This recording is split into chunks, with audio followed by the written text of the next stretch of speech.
so with that, I'm going to call the meeting to order. Can we have roll call, please?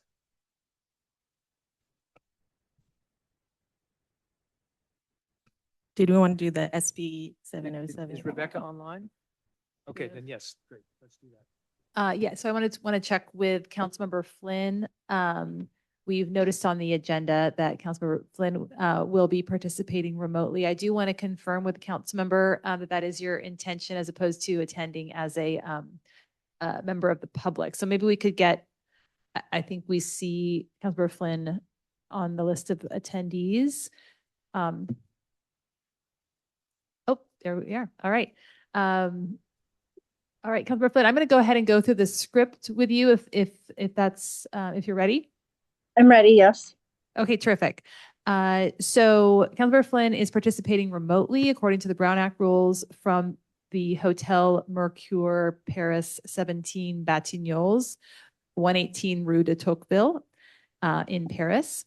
Participating by Zoom webinar. And I want to note for the record that we have a quorum of council members present here in person. All right, so Councilmember, I'm going to ask you a few questions for you to confirm on the record.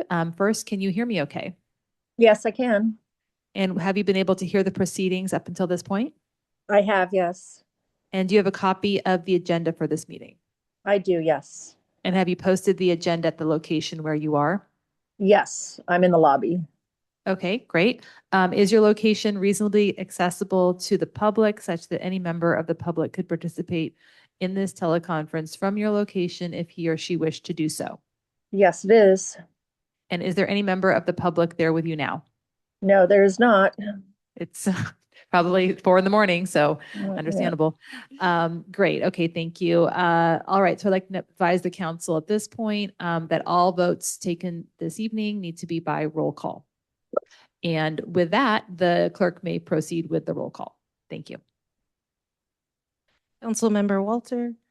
Present. Councilmember Haskell. Here. Councilmember Flynn. The sound has just gone off. I mean, Okay. I'm not hearing people well. Councilmember Flynn, can you hear us? Yes, but it's hard now to hear you. I don't know why. Just cut Okay. off. Is this better? No? Vaguely. Hey. She's here. Okay, we'll check back in later. Vice Mayor Hefty, Here. Mayor Taylor, Present. we have a quorum.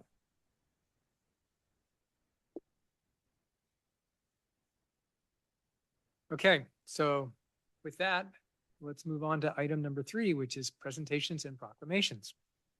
So our first proclamation tonight is for Camelia Burnham. She is, let me see if I can get all of this right. She got an honorable mention at the 2025 Santa Clara Valley Science and Engineering Fair. So we're really glad that you guys could all come tonight. And Camelia, we're hoping that you could come up.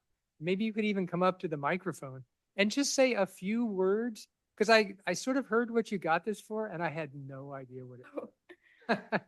Mic check. Oh, Yeah, perfect. there you go. So basically my research group and I created a non-nucleoside inhibitor for foot and mouth disease virus, which is it's a virus that affects cloven-hoofed animals in sub-Saharan Africa. So it's really uncommon. There's not a lot of research done on it. And what we did basically was we used 3D modeling to create an inhibitor that's more effective than the one that exists currently. And we used some docking, which is like a 3D modeling platform, to prove its effectiveness and presented it at Synopsis. So there we have budding scientists. I still only think I understand half of what you did, but that is super great. And Yeah. I'm sure that, I mean, what grade are you in now? I'm a senior now. Yeah, so she's a senior. I'm sure we're going to look for great things when you're in college and beyond. Thank you. So I'd like to present you a proclamation. And then if you'd like, I'm sure we could get the entire council to stand with you, or it can just be me. But, you know, I've got all these lovely women as council members, so I'd recommend you do everybody. Yeah, Go ahead. everybody. Everybody. Excellent.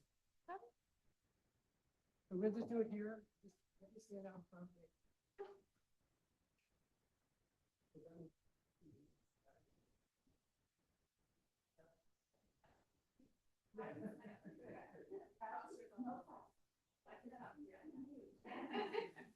And Rebecca is here. Smile. All right. One more time.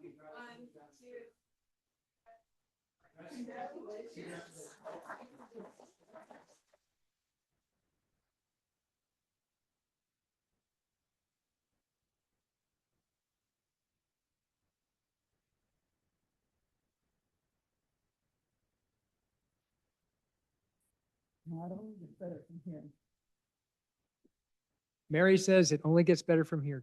Stay to the end. Are you saying the meeting only gets better or her life gets better? I think her life gets better. I'm not sure about staying for the meeting. But I have to say that being able to celebrate what our local residents do is really important to me. And I love it when we have an opportunity to do these proclamations. So again, thank you very much for your achievement and thank you for being here tonight. You are welcome to stay or leave. Like, don't feel any, like it's definitely okay to walk out. We're not going to feel offended. So stay as long as you like, but if you want to move on, that's okay as well. Okay, so then I have a second proclamation. This one is for Black History Month. This is something that we do every year. And this proclamation is basically honoring the rich heritage that basically the contributions, if you will, of African Americans to this country. And, we had Martin Luther King proclamation last month. And this is always a good time to sort of reflect on what those achievements are. So I feel very honored to basically make this proclamation from the town of Portola Valley for Black History Month. So in that, I would say, let's all applaud that.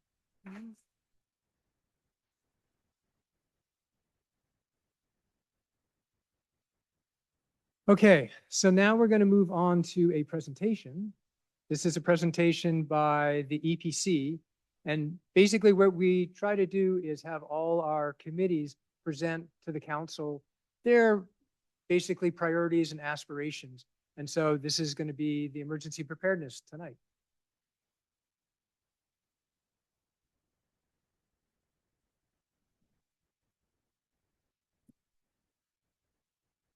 And Craig and Kim, would you introduce yourselves for people who might not know who you are? So I'm Craig. I was told to get very close to the mic because it was Yeah. hard to hear last time. So, When you hear it sort of echoing up here, you're close enough. And okay. you see where I'm speaking? Yeah, Yeah, it's that close. right here, like right here. Okay. So my name is Craig Heberer. I'm the newly elected chair to the EPC. With me is, how come I'm blanking? Kim Cashin, who is the newly elected vice chair. I have some slides to present. They are the priorities or proposed priorities for EPC. So let me go to my machine and not try and lose the mic.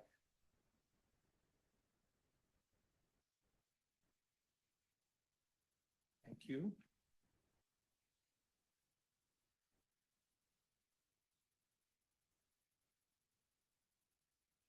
And I don't know if you noticed, and I hope it's appreciated that we had BPTS last time and they were on the regular agenda as the second item. I think we got to them around 10 o'clock at night. So we decided that, we wanted to move that. So that's why we've moved the presentations forward for all committees going forward. Lesson learned for us. I appreciate that. I have an older Mac and I was looking at the power levels and I'm thinking, okay, well, here's an emergency I didn't prepare for because it's ticking down a lot faster than I thought it would. So anyway, with that being said, thanks a lot for inviting us to present to you our proposed priorities for 2026. We already did some introductions, so let me just go through the agenda very quickly. Introduction to that. And I have also a slide of our charter, which I'm not going to read that slide. Excuse me. And then want to review the prior 2 years, what we've done, what we've been up to, and then talk about priorities for 2026 and close with conclusions and requests. So again, here's a slide that I'm not going to read. So yeah, this is our charter. It was adopted in June of 2023. We confirmed that. That was something that I did a couple of weeks ago. We are an advisory committee. I wanted to just draw your attention via highlights or underlining of, what our objective is. So we advise and coordinate emergency response capabilities for the town. And we provide information and resources for emergency preparedness and response. So some of the duties, I won't go into the specifics here. Again, I underline these things just to give you an idea and a flavor of what we do.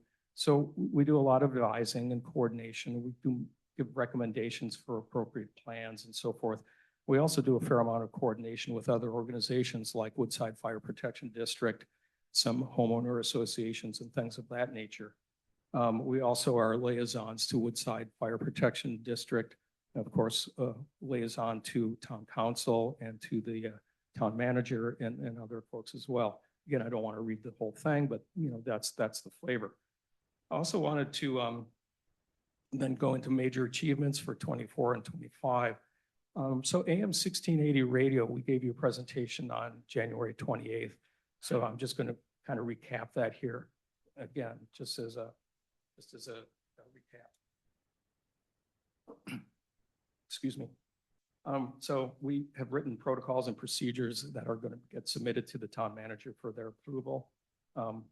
We took ownership of the operational capabilities and training of operators for AM 1680.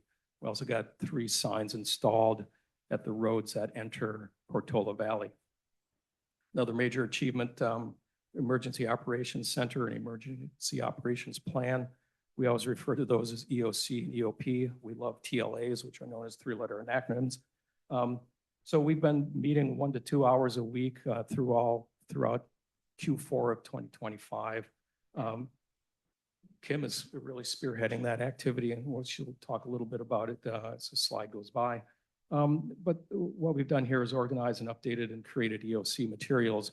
The bottom line here is in the early part of the year, we were kind of asked parenthetically whether the EOC could be opened. And well, we conclude that it can be opened as of maybe around November, October timeframe, somewhere around those lines. So that's a major achievement. Outreach, we have a communications trailer. We've trained personnel how to operate that. It's been displayed on Communications Day, and it's been used for CERT organized radio networks for SOTS to TOTS. And also, we have done a lot of work behind the scenes, more or less, of promoting and encouraging weekly radio check-ins with Woodside Fire Protection District, CERT, and amateur radio operators, which are known as hams. So moving right to priorities for 2026.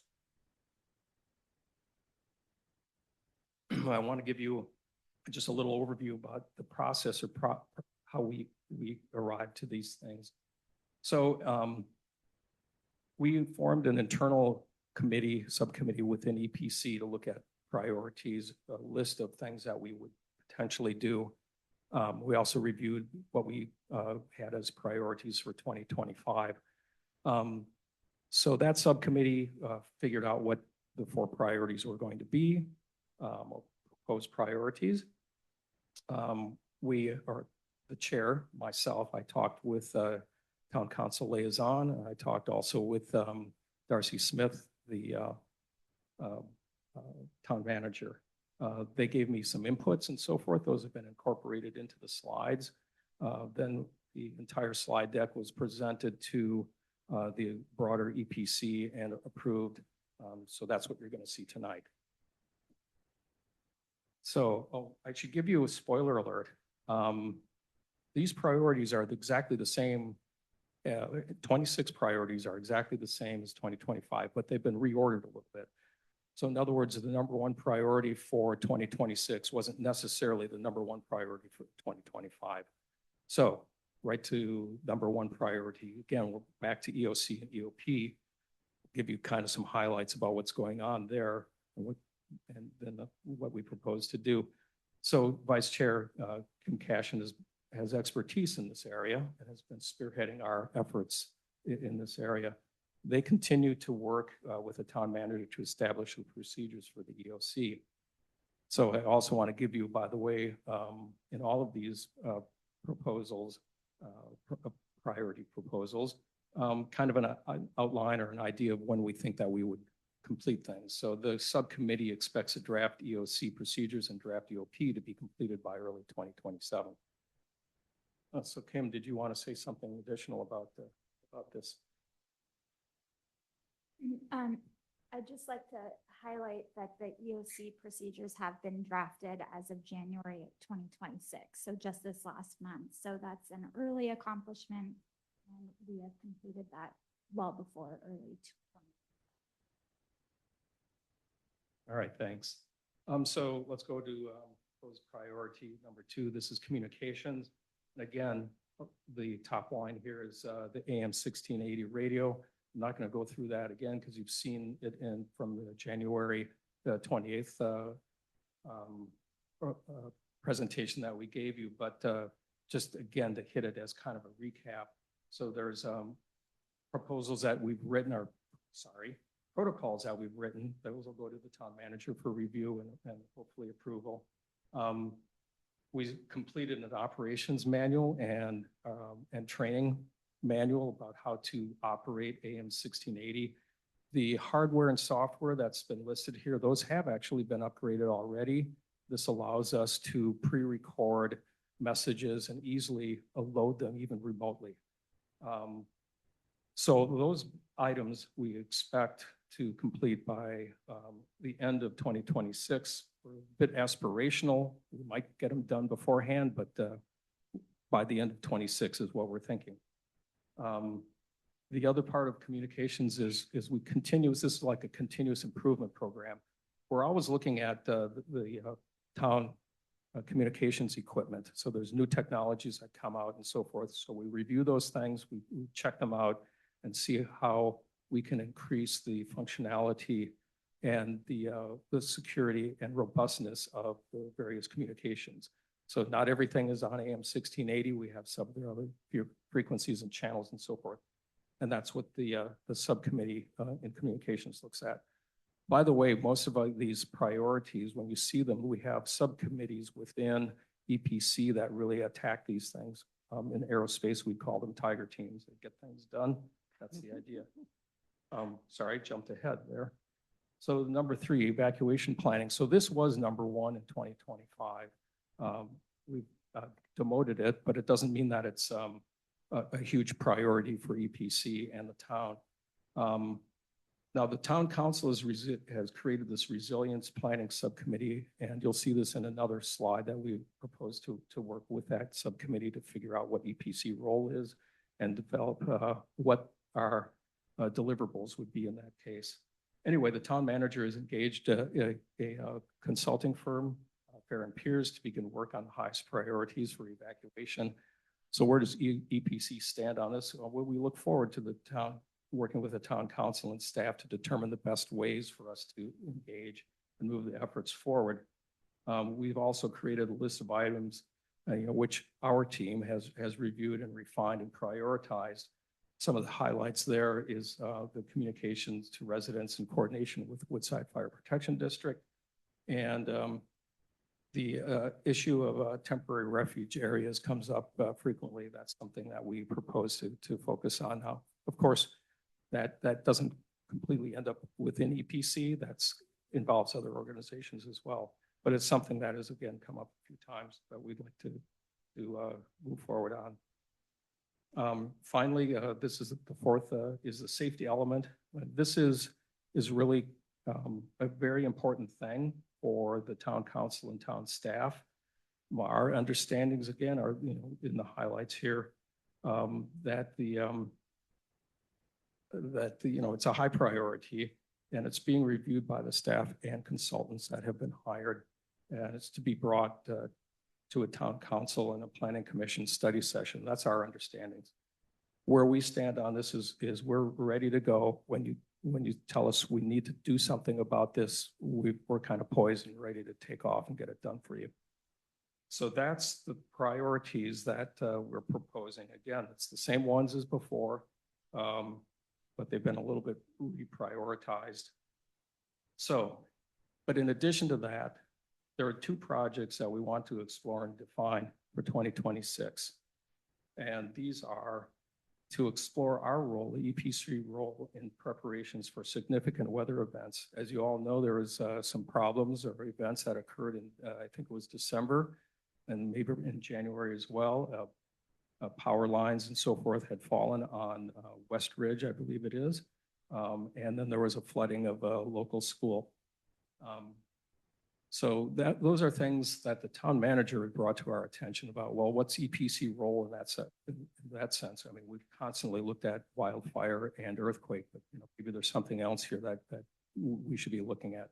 And again, this is something that we want to explore and further define, what is our role and so forth.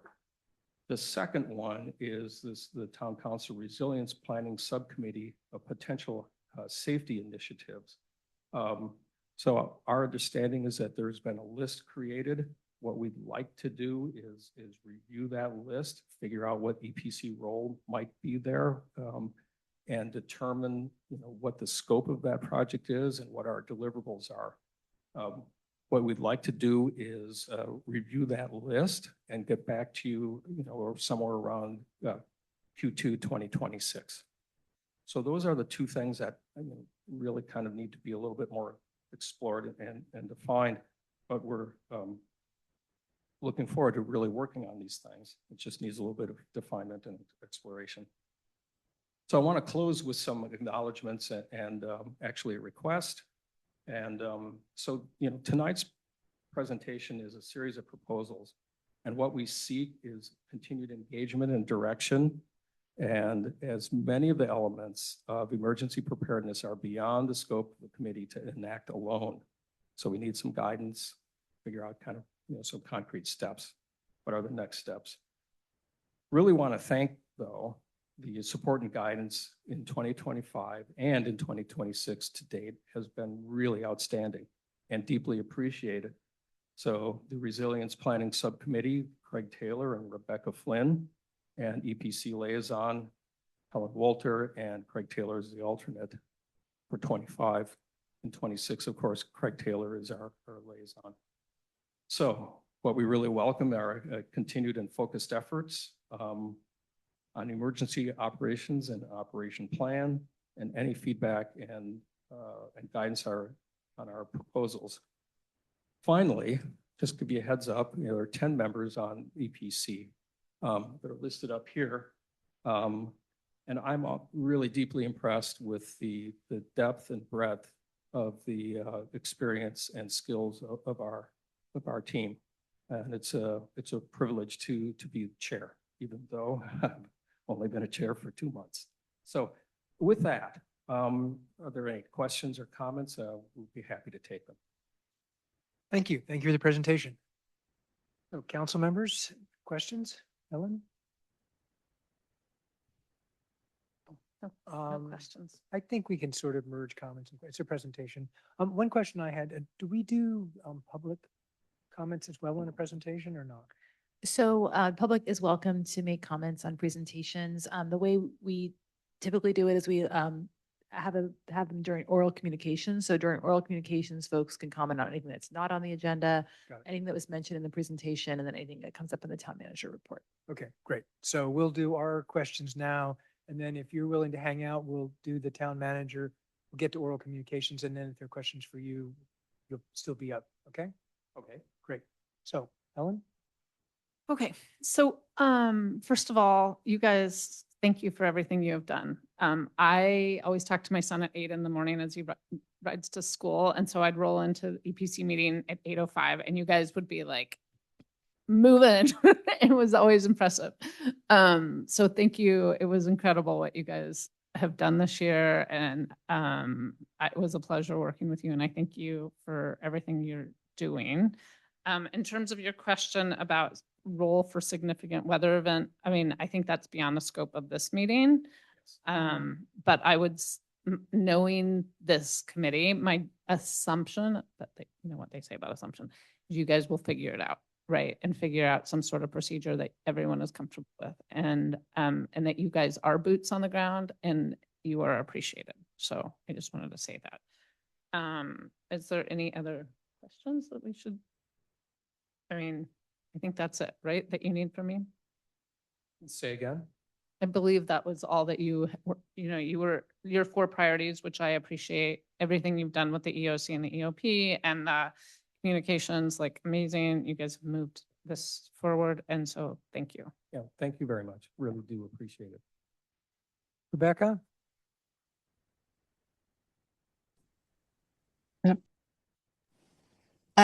Yes, I want to echo the same comments. I really appreciate all the effort of so many citizens to give their expertise to the town.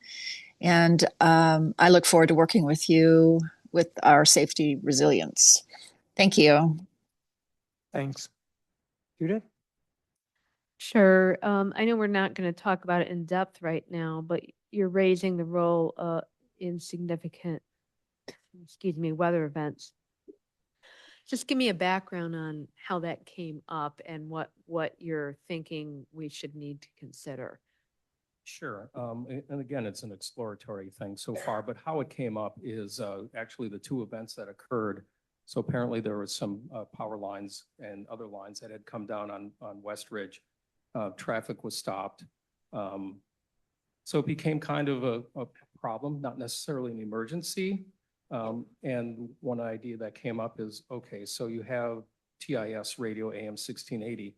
Could you have put out a message on TIS 1680 and said, hey, you know what, West Ridge is closed at this location, avoid that area.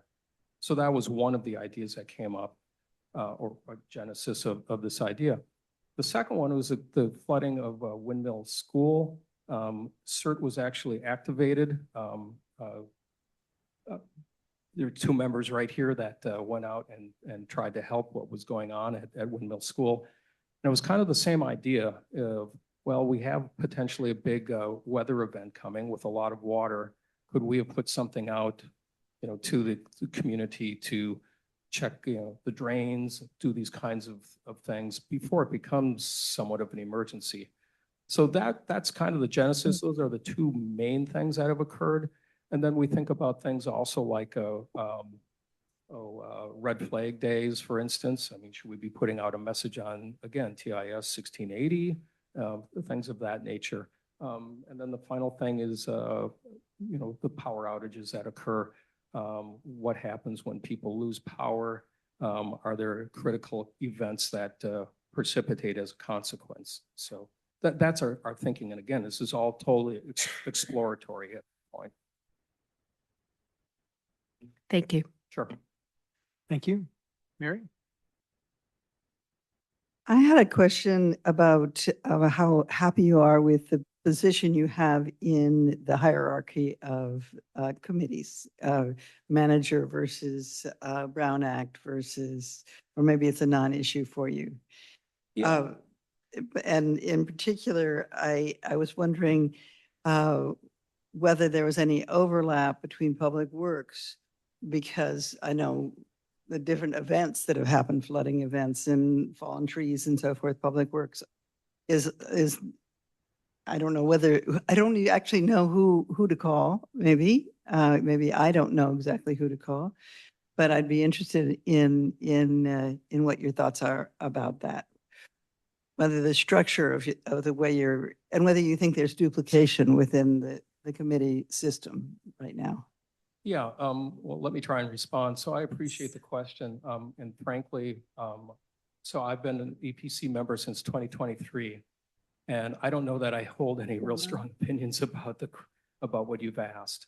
So as far as that goes, what I can comment on is that we are, certainly I'm somewhat aware of what the other committees do. So I try and understand, okay, so what is the overlap and so forth. As far as opinions within the committee about our role, our position and so forth, I think those people probably have more opinions than I do at this point about that. Okay.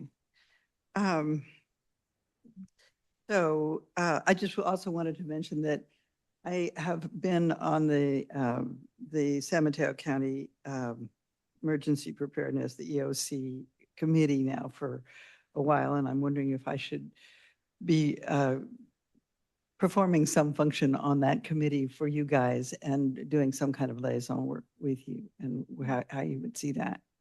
Yeah, I think what makes sense there is to reach out to, I mean, I can coordinate with that. I mean, I'm the liaison and the expert is sitting right here. So, I mean, maybe she can advise at that point. I mean, I just want you to make my attendance more meaningful. I get it. Okay, yeah, I appreciate that. Why don't we figure it out? Great, thank you. Thank you. So I want to echo, thank you for all you guys have done this last year. It's great. I'm really happy to see us moving forward on the EOP, because that's a huge lift. So I know we're not going to get it done right away, but the fact we've made so much progress has been fabulous. And obviously the radio, finally getting it, fully functional again is great. So I appreciate all that. Your idea of sending out notices, both 1680, I think we should be doing 1680. I also think that having it go out through all the other channels we have that we can post on. So SMC alerts, the PV forum and the town website. So that, we saturate if we think that there are issues that the public needs to know. And I think that that's a great opportunity for us.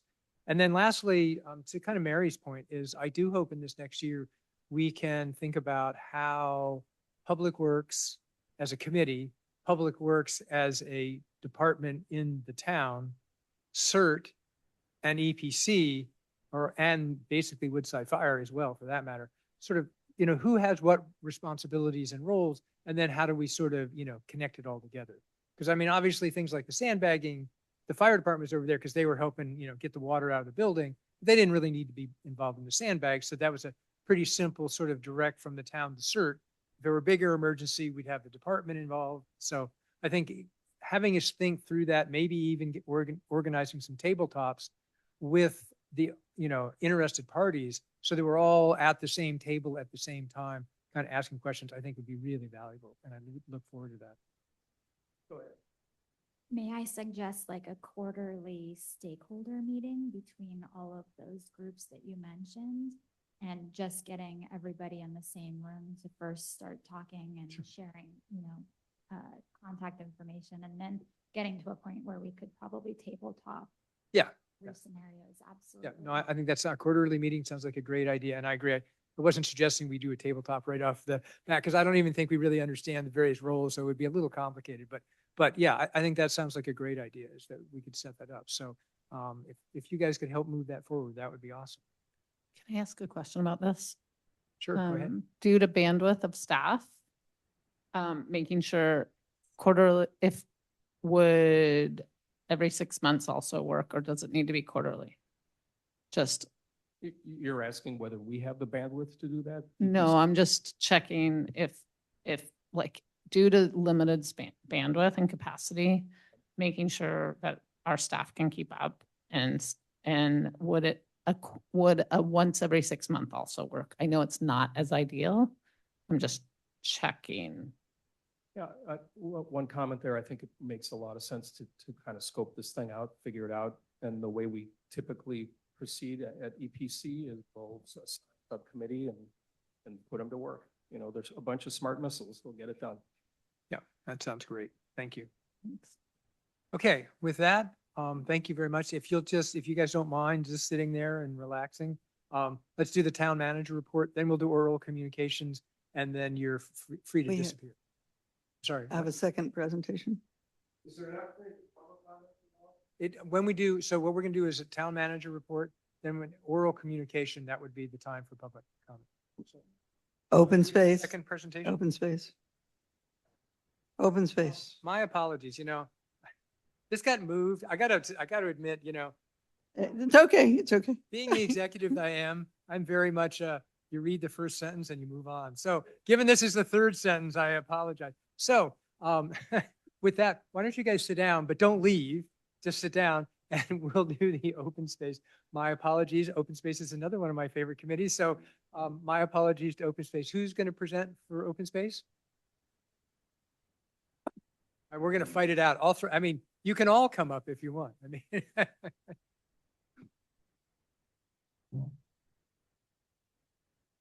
Welcome. And if you would introduce yourself and your role, that would be great. Hi, my name is Carter War. I'm the recently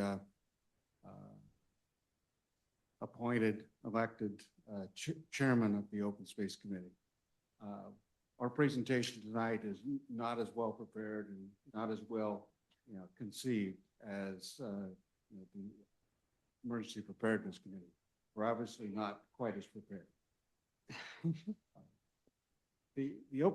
The Open Space Committee has been working very hard this last year, on several efforts.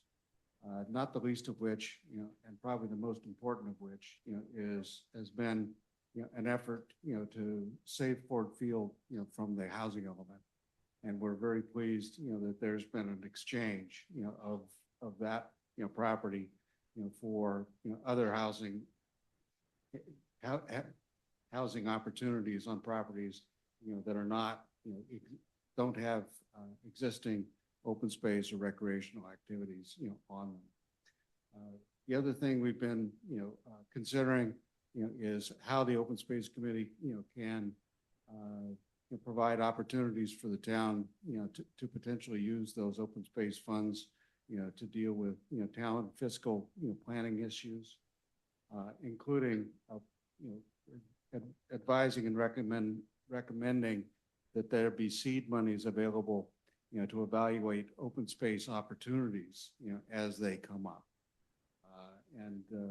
During last week's meeting, we made a recommendation, through the town manager to the town council, to add a line item, to the budget, for those potential expenditures.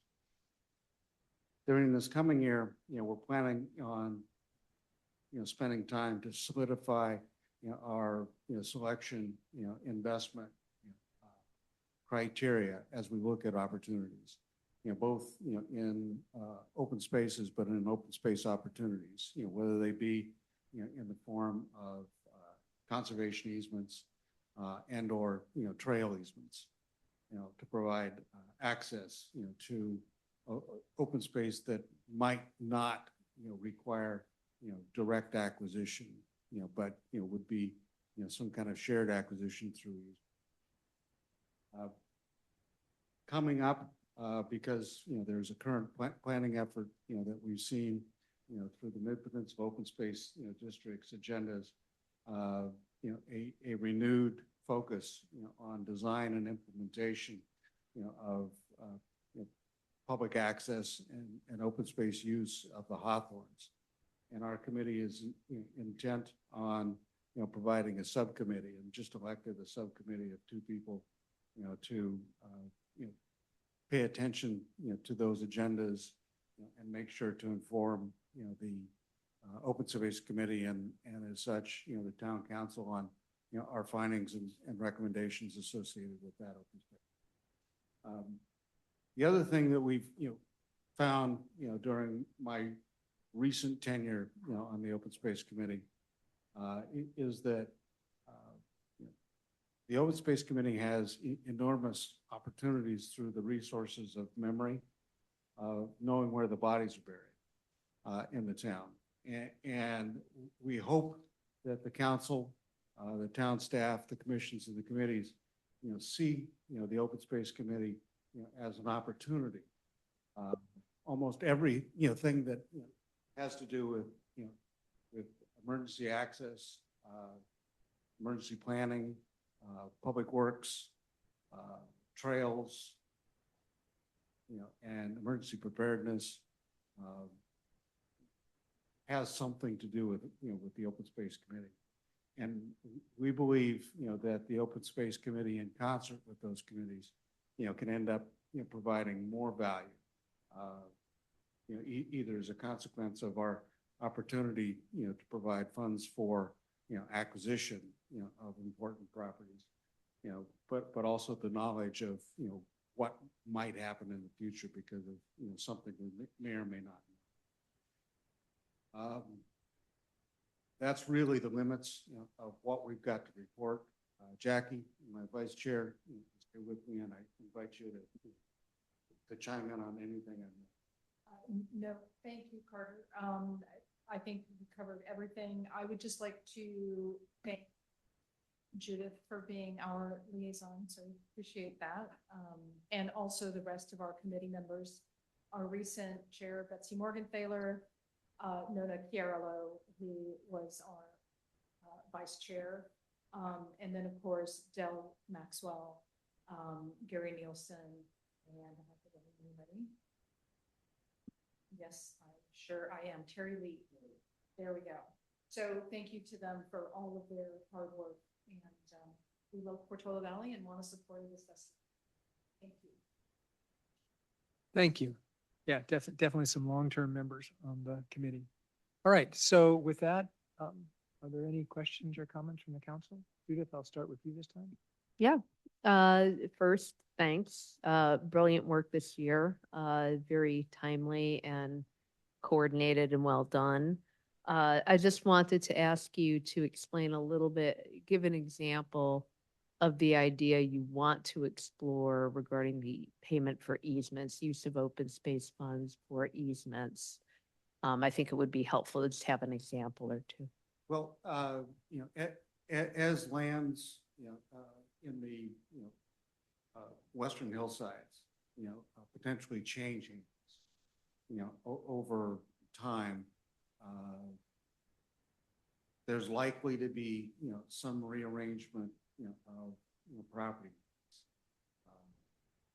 and or uses.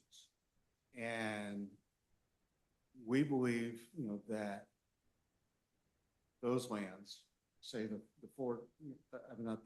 Fogarty property is not connected right now to a trail system, but there are other properties, that, are contiguous that could potentially, provide, continuity, to those. And the other thing that we feel, in providing, trail access, is, provides also the opportunity, for fuel management. Because a lot of those lands haven't been managed, at all, or not very well. A lot of it has to do with, access, and those trails, depending on, width, steepness, can so we're seeing that there's, or we're dreaming, that there's, an opportunity, to do other things besides just a trail or just open space or just emergency preparedness or just fuel management. And that they really can, happen inside of a more cohesive, managed plan. And as chair, I see it as one of the Open Space Committee's real strengths, as we move forward, is dreaming about this. Thank you. Thank you. Mary? Well, a big thank you, Carter, for stepping up here. This is really great. I think it'll be a nice, it'll be a refresh, a reset. And I think this idea of the easements is really, really quite exciting. And you have the expertise and the context to actually make it a reality. So I'm very excited about that idea. I did want to ask about, well, I thought fitting into that, we have weak links in our trail system. And it's possible that that with this thinking that you have, we may be able to actually shore up those weak links and make them in perpetuity, make them more secure. And I think that function with working with the Trails Committee to pinpoint where those weak links are and where this emphasis could be clarified would be really helpful. And if I could, through the mayor, I've got one other, kind of area of kind of codependence, that I think the Open Space Committee could help with. Sure, go ahead. Recently, the Conservation Committee has been expressing concerns about wildlife corridors. and wildlife corridors, right now, are really the open gullies and the open ravines, that have been underdeveloped. And with, increasing pressure for, development, and increasing, pressure, for, kind of private use, of all of one's land, it would seem to me that, the Open Space Committee, through, with conservation, could potentially, define a map, of the life, of the wildlife corridors, to start to, prioritize, what areas of town, should be acquired, in order to make those wildlife corridors, permanent. Thank you. But I had one additional thing on that, which is the management of the Stanford Wedge open space and your potential role in how the extra land on the wedge is going to be managed. Is that a question? Yeah, whether you see any role there. I think there's a role. I don't know what it is. I think there's, there's some things about, the subdivision and the conditional use permit that, could have been resolved, in advance or with, with that subdivision.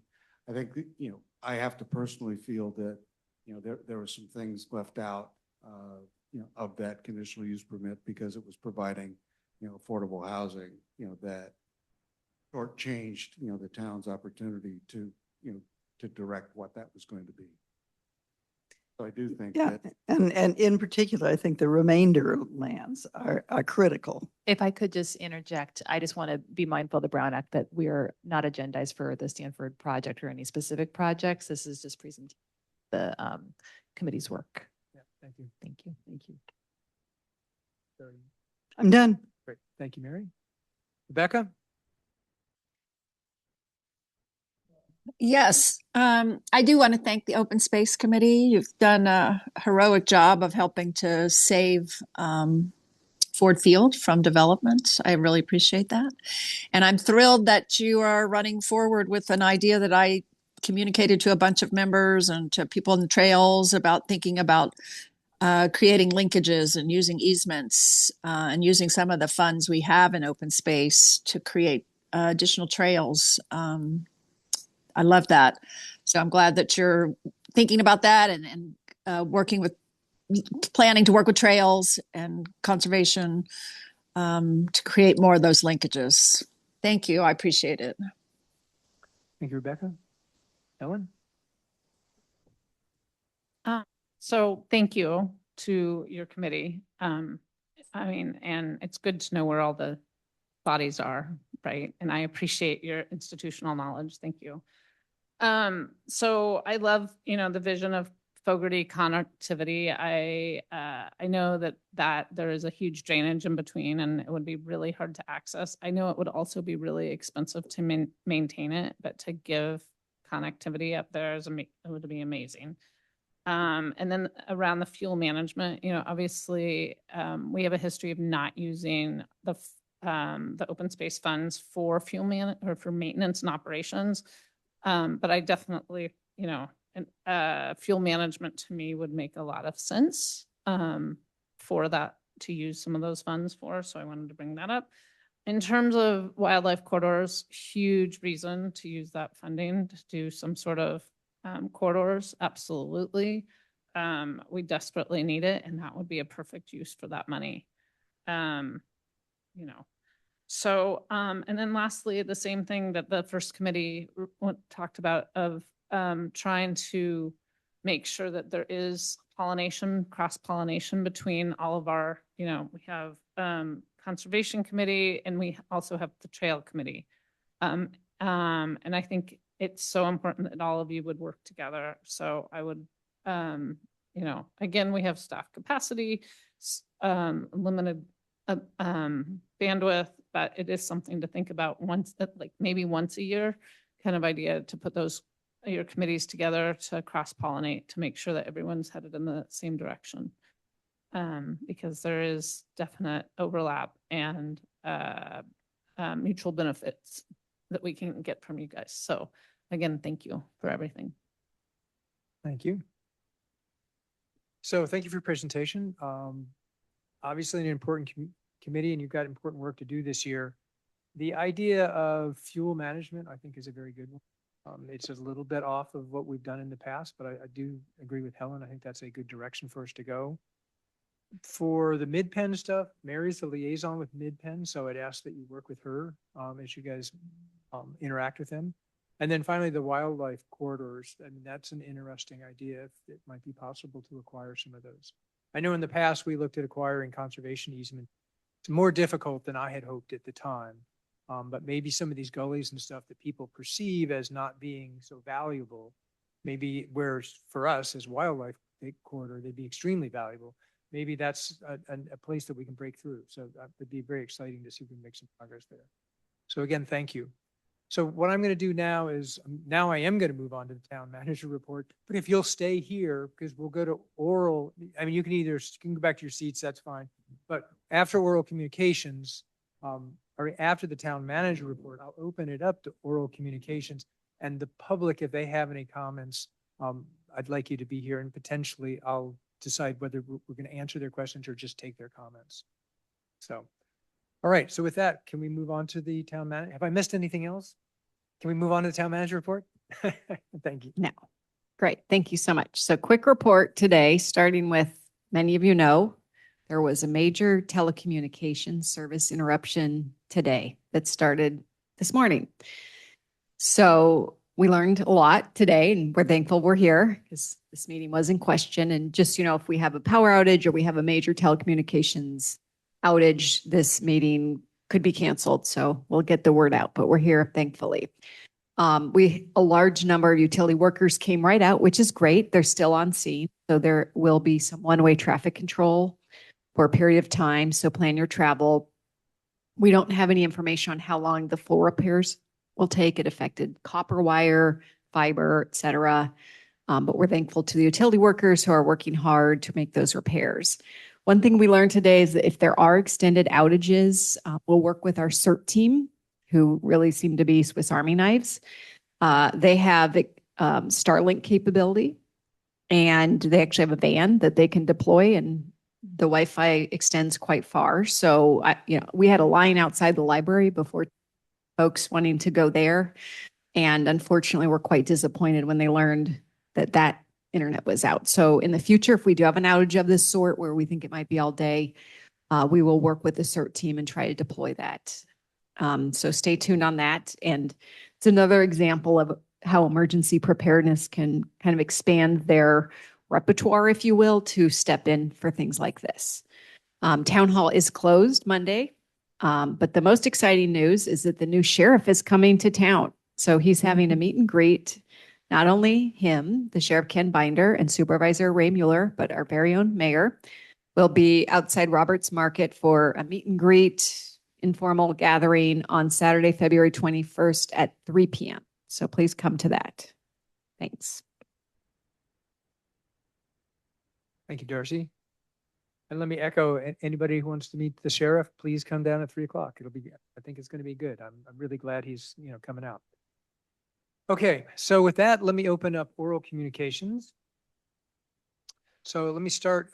Is there anybody in the schoolhouse that has oral communications? So it's either on the presentation or something that's not on our agenda, other than the presentation. So Vic, you want to talk about one of the presentations? Sure.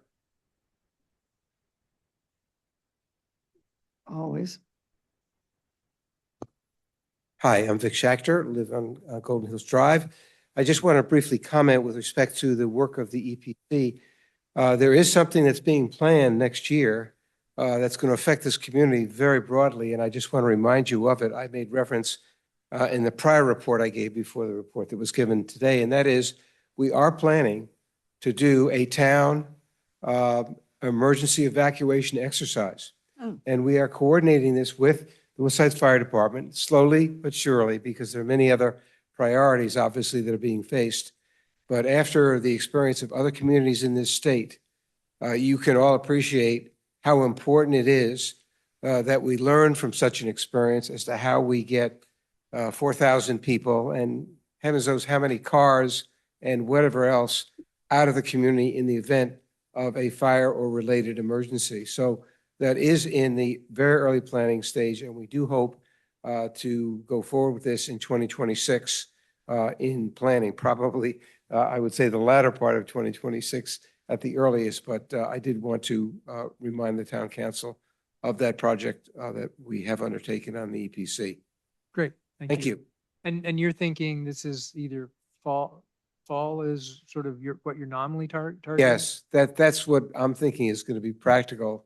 And we do want to have enough people around, obviously, that with summertime that people are not away, so that we really get a buy-in to what the process is. And we'll be dealing not only with, of course, our community members, but we often forget all the vendors and contractors. Right. That can be a major factor in evacuation. We're taking that into consideration as well. Sure, and schools and other, large institutions. And the in town. schools, Yeah, absolutely. yeah, great. No, we'll look forward to it. I think that's going to be. Thank Yeah. you. I did want to just say, please make sure that the schools are all back in session. Absolutely. Thank you. We know how important that's going to be with respect to parents getting to the schools as well as the community. Thank you very much. Thank you. Are there any other oral communications in the schoolhouse? All right, I see no hands. I see no hands online. So I'm going to close oral communications and move on. So with that, we've got the consent agenda. So, yeah, why don't I let people sort of exit quietly?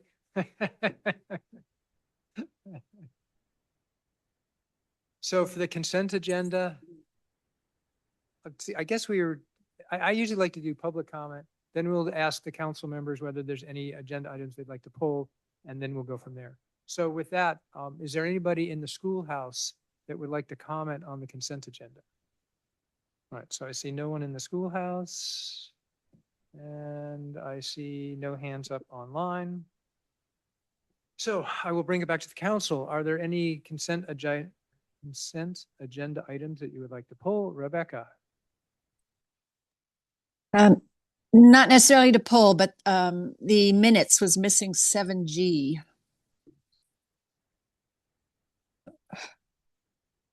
On the consent agenda, minutes from the last meeting.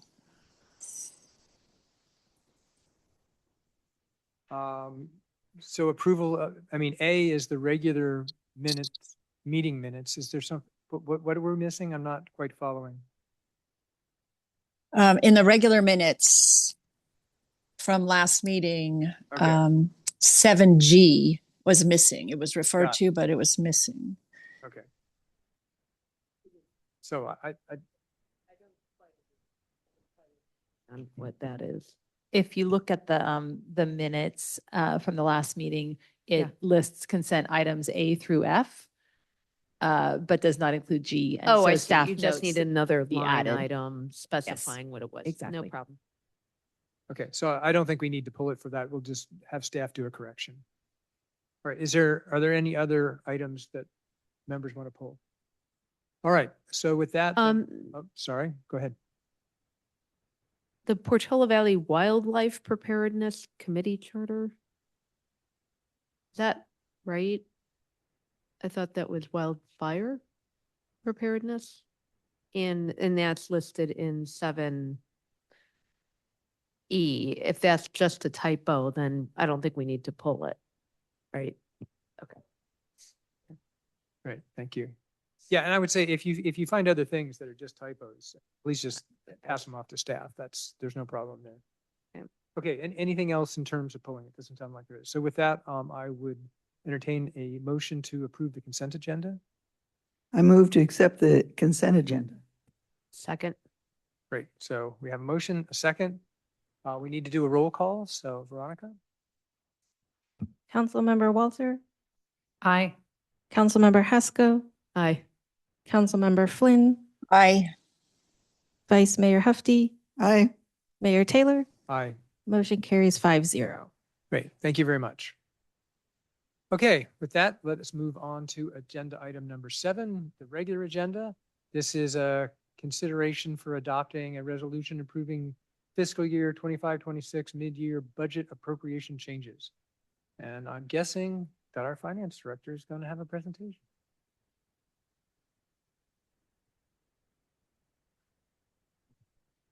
That would be correct. Welcome, Tony.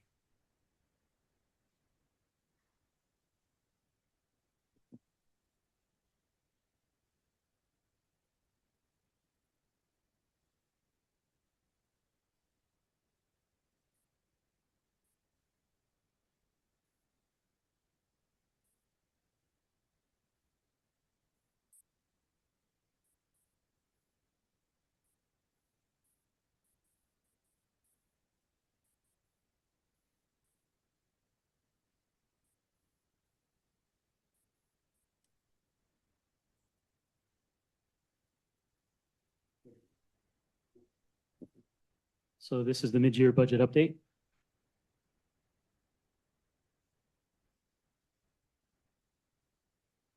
So basic overview, I'll be beginning with the recalculation of the beginning general fund reserve. Then we'll look at results or preliminary results for fiscal year 24-25. And then we'll look at the first 6 months of 25-26. I also have a year-to-year comparative analysis between 24-25 and 25-26. And then the fiscal forecast, or a mid-year budget overview, and then the fiscal forecast. And then I'll brief intro to the fiscal year 26-27 budget.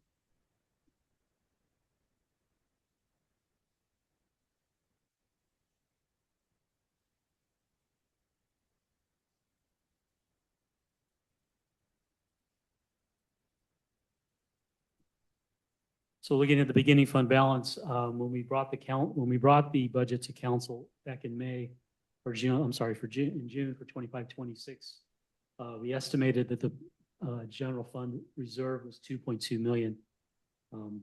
However, since the conclusion of the 21-22 budget and the corrections that the finance staff has been making for 22-23, 23-24, and 24-25, which included corrections of payroll journal entries and reclassifications of sheriff's expenses to the correct fund, not all in the general fund, but the public safety sales tax, the public safety cops grant fund, and the use of ARPA funds. We were able to increase the general fund reserve an additional $700,000. And if you look at the table, it kind of shows the calculations and the changes. So for the beginning fund balance in 2021, it was almost a $5.5 million reserve. Then taking into effect the audited results for 2021, which was a $392,000 deficit. And then looking at the estimated results for 22-23 through 24-25, the cumulative change in the estimated fund balance is about 2.5 million, or a deficit of 2.5 million, which brings the revised estimated beginning fund balance for fiscal year 25-26 to 2.9 million. So it was almost a $705,000 increase to the good.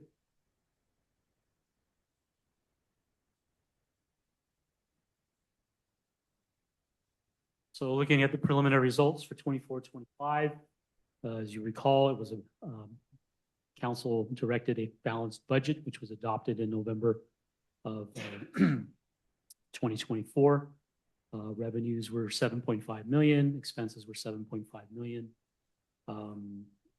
As we closed the year out, revenues came in at 7.96 million, which is 6.4% or 6.5% above budget. And then on the expense side, was 7.9 million on expenses, so it was about a little bit over 5% over budget. So we had a surplus of almost $80,000.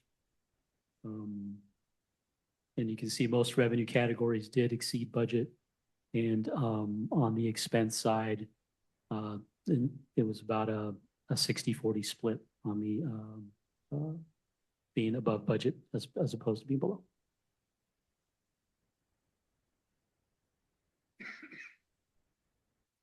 And looking at the first 6 months of 25-26, we adopted the budget with a deficit of $215,000. Revenues for the first 6 months is 3.57 million, which is about 45% of the annual budget. And revenues are at 3.64%, which is about 45% of the annual budget. There are some timing differences in the revenues. For example, property tax is revenue collected through December. Sales and use tax, there's a 2-month gap.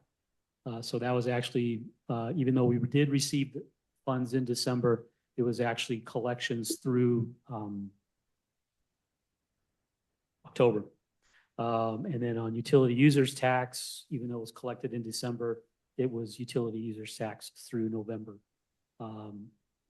Business license taxes through December. Franchise fees are not received in a serial manner. There's PG&E and Cal Water do pay franchise fees on an annual basis. Greenways pays every 2 months, and Comcast pays every quarter. So it's there's always going to be some timing differences in comparison with franchise fees.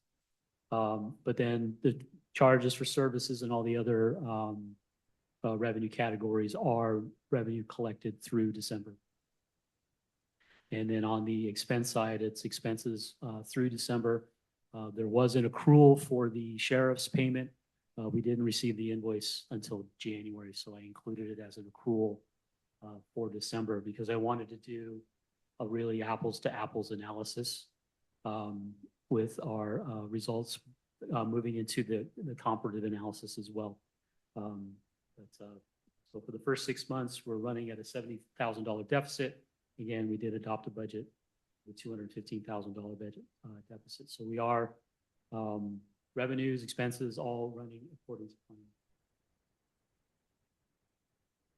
And looking at the year-to-year comparative analysis in comparison to the last fiscal year, this report, this table, this chart is actually, there are no, other than the sheriff's contract, there are no accruals, no revenue accruals, no expenditure accruals.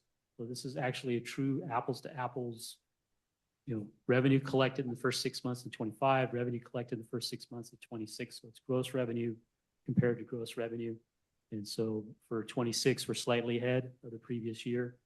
And that does also include receiving less in the VLF in the prior year. So even though property taxes are showing a little bit of a loss, we are showing increases in other categories in property tax. Sales and use tax is ahead of last year. UUT is ahead of last year. The big anomaly is fines and forfeitures. We received a check for prior year fines and forfeitures. It was a check that was outstanding. We were not aware that it was issued to us until the county notified that we had a check outstanding. So they reissued the check, so we deposited it in this fiscal year. And then with licenses and permits, it's a significant increase. Although, if you recall, the last fiscal year, the first few months of the fiscal year, with staff shortages, we had a backlog of issuing permits. So there wasn't revenue coming in on a regular basis in the first half of the fiscal year. So that's a bit of a one-time anomaly with licenses and permits. On the expense side, we're about 6% below previous year. We do have vacant positions in our building and planning department. One's our senior planner and our development review technician. Those positions have been vacant since November. So we're having services, those services are being provided through the use of consultants. And as I said earlier, we did accrue the sheriff expenses of almost $960,000 in the general fund.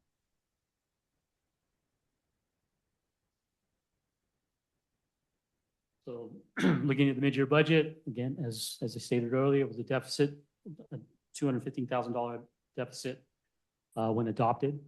Post-adoption, we were notified by the sheriff's office that they reduced the contract for 25-26. They reduced an FTE for an administrative sergeant and also backed out some equipment costs that were covered by a grant. As a result, this reduced the sheriff contract by $172,000. We also became party to a VLF shortfall lawsuit with the county and all the cities and towns within the county. And I believe some other counties and towns have joined with this lawsuit. It's important to note that I do not budget the VLF shortfall. I only budget what the county tells me is available. So if we do receive, if the state does agree to fund the shortfall in the state budget, then that money that we receive is, I call it gravy. But it's money that is not included in the budget. So it does provide additional revenue. But for the next, through the next fiscal year, through November, we're going to have revenue enhancement appropriations for campaign consulting, education, and materials. We're going to need additional resources for the town attorney in relationship to the revenue enhancement, also with some open space activity, the housing element, and the Valley Oak Trail Bridges project. These appropriations will be in funds other than the general fund.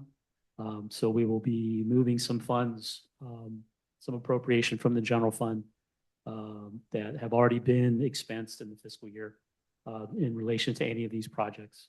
But we also have to increase appropriations for legal services in the general fund.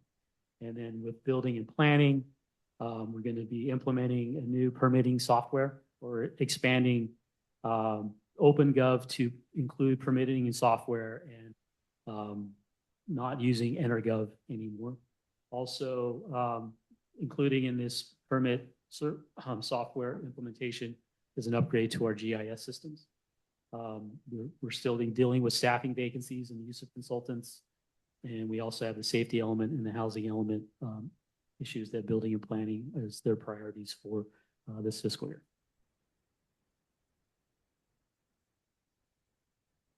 So looking at operational needs, revenue enhancement, again, campaign education, campaign materials, legal review, building and planning, permitting and software, GIS upgrade, town geologist for the safety element, and addressing staff vacancies and the use of consultants.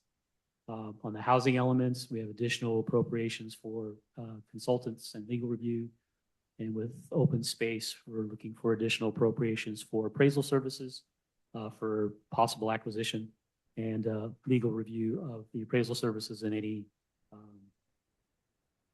staff reports or legal reports that need to be filled or filed. So looking at the schedule of changes in appropriation for the general fund, we're proposing a $48,000 increase. And I've listed all the departments or programs within the general fund. So for example, town committees, they're requesting a $1,300 increase. That is for the Science and Nature Committee for the Wildfire Day, or Wildlife Day, excuse me. Town manager is almost $54,000. And this is for consultant use in regards to the revenue enhancement measures. Also, some of these appropriate changes are related to salary and benefit costs that have been adjusted post-adoption as I've trued up the actual costs from the beginning of the fiscal year. So there's some minor changes, but I'm just going to review some of the major changes in each program. Town clerk will reduce consultants by 20,000.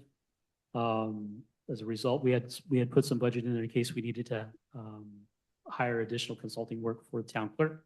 But the town clerk that we have hired has performed a yeoman's job, and so we reduced the consultant use in that program because we're going to need it for other programs as well. Finance, even though the dollar amount of increase is small, there was a category change of $60,000 between consultants and contract. Now, when I say contract, I'm referring to sheriff's contract. I'm referring to Woodside Fire. I'm referring to the town auditor. Whereas consultants, even though they do work by contract, it's for a specific purpose. So I had inadvertently put the fee study consultants under contract instead of consultants. So there was just a recategorization within the fund, or excuse me, within the program. As you see, the police services, the large reduction of 171,000. And then moving to planning, building, code enforcement, and public works. That's increases due to the use of consultants for the implementation of OpenGov, or the expansion of OpenGov, the permitting and licensing module. So as I said, total changes in appropriation is a $48,000 increase. There are no changes in revenue, as revenue is on track. And also for in non-departmental, part of the $70,000 increase is we have a self-insurance, which is $50,000 or $25,000 per claim. It's basically our deductible. We have 2 potential liability claims that Plan JPA may be billing for us, or maybe billing us this fiscal year, not sure, but just wanted to make sure that was in the budget to cover that.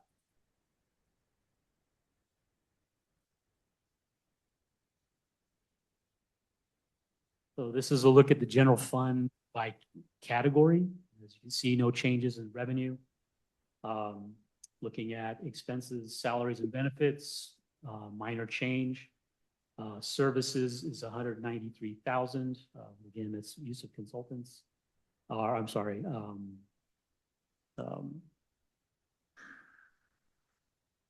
Part of that is use of consultants, but I also have consultants identified for building and planning. And then contract, again, is reduced significantly by the sheriff's contract. And then we've also reduced transfers out 70,000 because part of that transfer goes to the gas tax fund. And that's for support of CIP projects. And since some of those CIP projects have been deferred to spring, we're actually going to be using less funds for that from general fund support to the gas tax. So, so as a result, the surplus that was adopted in June was 215,000, and with the mid-year budget changes, that deficit will go to 263,000.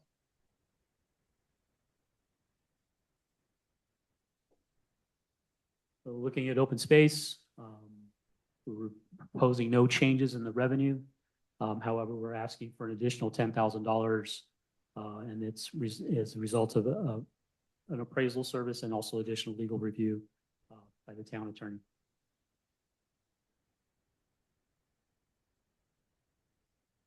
In the inclusion in lieu or the affordable housing fund, we're appropriating, we'll be adding additional use of reserves, about $16,000.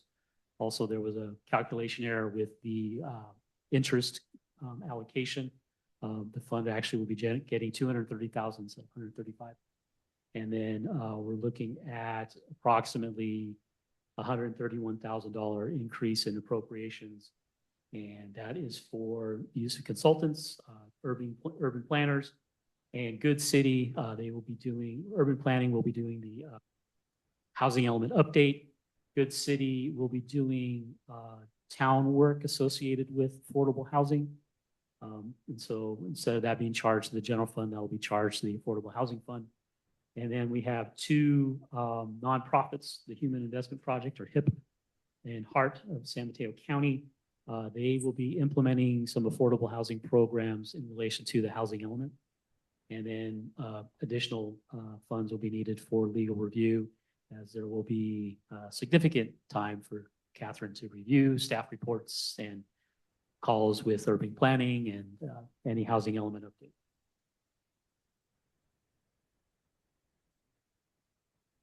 So looking at the capital improvement plan, the storm drain assessment, that was the initial quotes have exceeded the budget.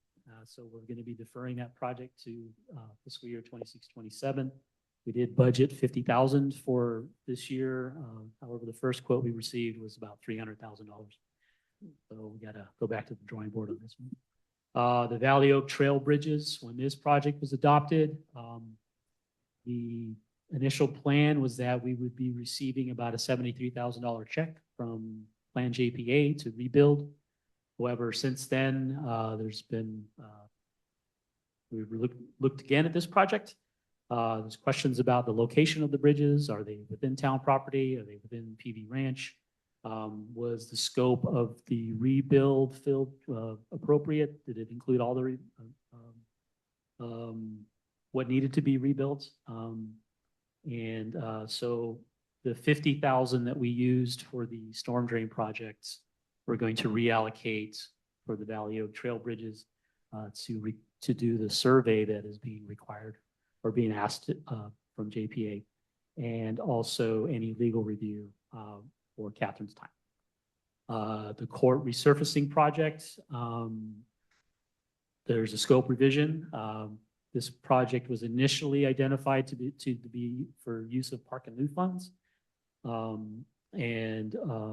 But since then, the Ford Field bathroom has become a priority. And so in order to move forward the Ford Field bathroom, we really need to determine how much this project is going to cost. So we need to have a feasibility study to determine just exactly how much this is going to cost, how much of, what's going to be covered by the grant, what's going to be covered by the local match, and then the excess funding, is it going to be a donation, is it going to be use of Park and Lieu? So for tonight, we need council direction on these two projects specifically, which one gets to use the Park and Lieu funds, which one is it an additional appropriation in the general fund, or do we even move forward with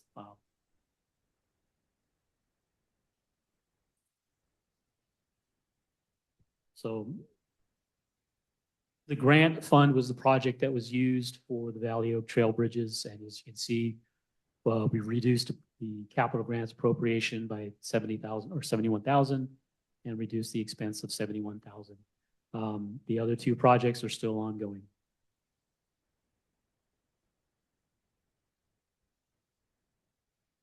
And looking at the affordable housing project, Park and Lieu, revenues, we've increased to 35,000 because that was the quote for the courts resurfacing project. So there's use of reserves. The fund has approximately 45,000. So those funds are available for any park related capital project. And then on the expense side, it's, do we use the funds for the court resurfacing, or do we use some of these funds for the Ford Field bathroom feasibility study? But it's which project gets to use these funds, and then do we then ask PV Fund for donations for another project? So again, as I stated, this is an item that we're going to need council direction on. And then looking at the capital projects fund, which is this is the fund that is funded by transfers in from the general fund. So we're no change in revenues. And then we're just going to reallocate the $50,000 from storm drain assessment to the Valley Oak Trail bridges. And again, I've got noted here council direction if we want to use an additional appropriation from this fund for either the Ford Field bathroom study or the town courts resurfacing.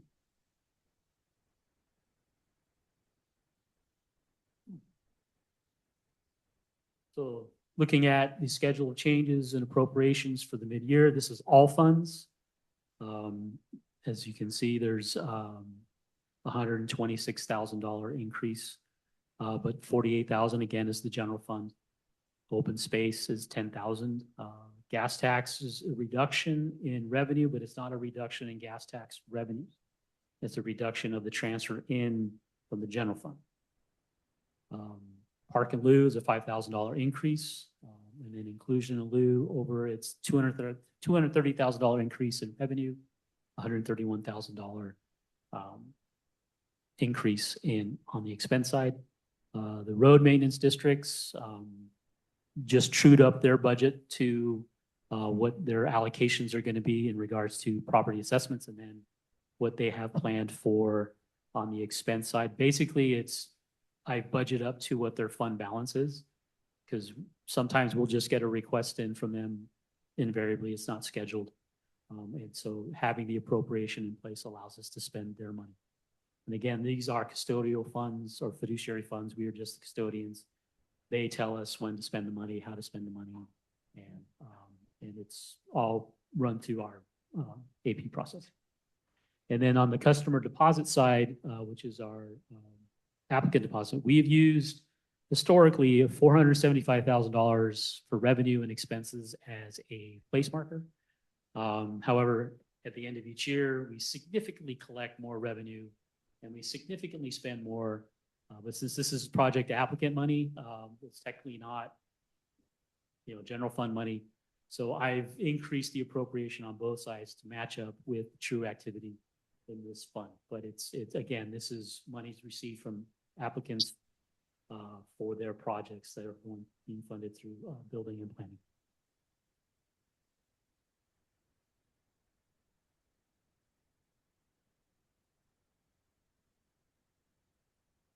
So looking at the mid-year budget overview, the beginning balance has been adjusted to 2.9 million, as you can see right there.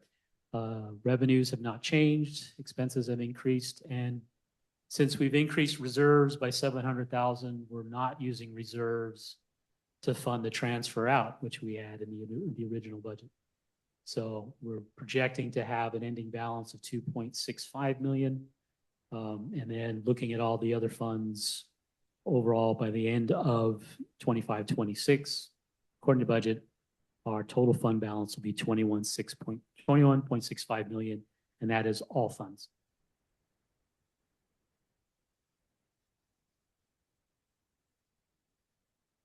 So looking at the fiscal forecast,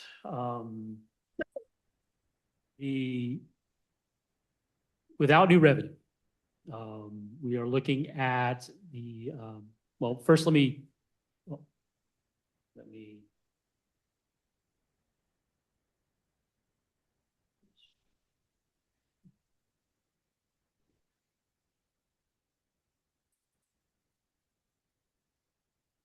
okay, let me show you what each line means in the chart. So the blue line is the general fund balance reserve policy line. So this past fiscal year, or 24-25, council reduced the fund balance reserve from 60% of the operating expenses to 20%, which explains the big drop from 24-25 to 25-26. The green line is the actual revenues, and then moving to the outer years, projected revenues based on assumptions. And the red line is expenses. And as you can see, the red line has a higher angle of ascent compared to the green line of revenue, which means that revenues will not be keeping pace with expenses. Now, the 26-27, there's a little gap between, or the gap widens, and that is primarily due to the sheriff's contract. For 26-27, or for 25-26, this was the last year we had credit from the county of $211,000. So 26-27, automatically sheriff's contract goes up $211,000 in the general fund. We're projecting that possibly that amount could go to $400,000 or $500,000 based on the fact that they're now entering into labor negotiations with their Sheriff Deputies Association. So depending on how the outcome of those, the increase could be 1 year, it could be spread out over 3 years, but we're at minimum, we're looking at between $400,000 to $500,000 in the sheriff's contract for next fiscal year.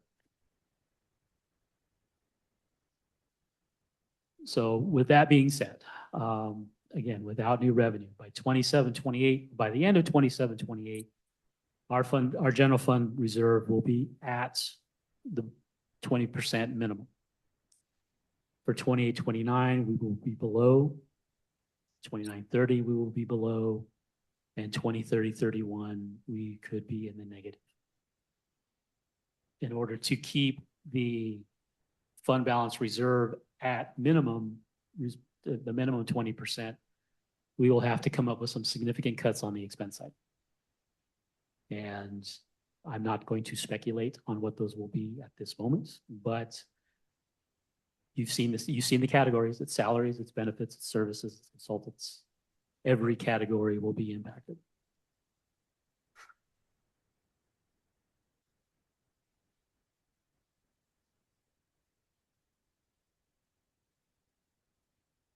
So looking ahead to the 26-27 budget, as I stated, the sheriff contract.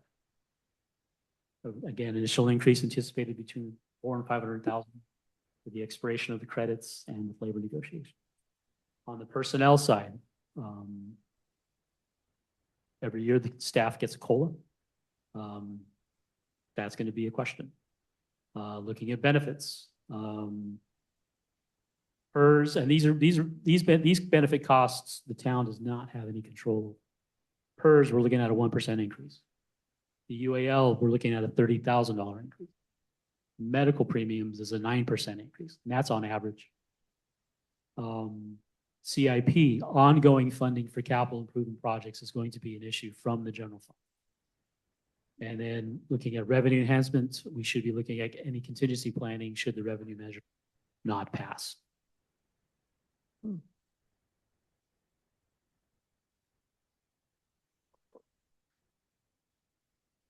So 2 asks tonight. Number 1 is to provide direction on the Ford Field bathroom and the town court's resurfacing projects. And number 2 is adopt a resolution of what is being proposed. With incorporating any direction given on the 2 projects in question.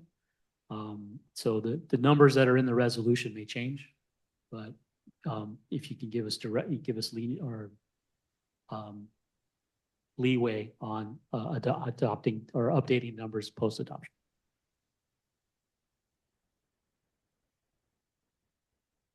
And that concludes my report. And I yield back to council for questions. Thank you, Tony. So Rebecca, why don't we start with you? You got questions for Tony? Actually, I'd rather hear everyone else's questions first, then it might limit how many I have. Thanks. Okay. Helen? Okay, I'm gonna run through some questions. But before I do, I have a question about in lieu fees. Yes. Obviously, we don't have many in town. We just have the 2. Right. And under the Quimby Act, we could potentially do in lieu fees. But what I don't know is, can they be assessed on remodels versus new construction? I haven't looked at this in a while. My recollection is no. They are for, I don't know, Tony, if you looked at this recently. I haven't looked at it recently. It's been a while. You looked at it recently? Quimby Act fees can be assessed on subdivisions. Right. Yeah. But not on remodel. Correct. Thought I'd ask. Yeah, and just on the subject of impact fees, that's not in the current fee schedule. Right. Yeah. But part of the fee schedule that we're doing is once they're done with the fee study, then they're also going to do a nexus study. And if there is nexus, then we can implement development impact fees. Just looking at our recreation facilities, and often, recreation facilities are included on impact fees. So wondering if there's anything we should be looking at there. Okay, thank you. Let me run through. Can I go? So, can we, on the utility users tax, was much higher this year? Yes. Why was that? Is that, Are you talking about comparative analysis or to budget? To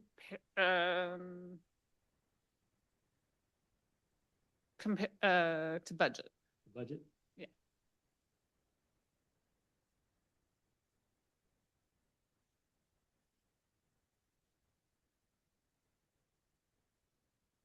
Of course, the black bar is over the UUT percentage.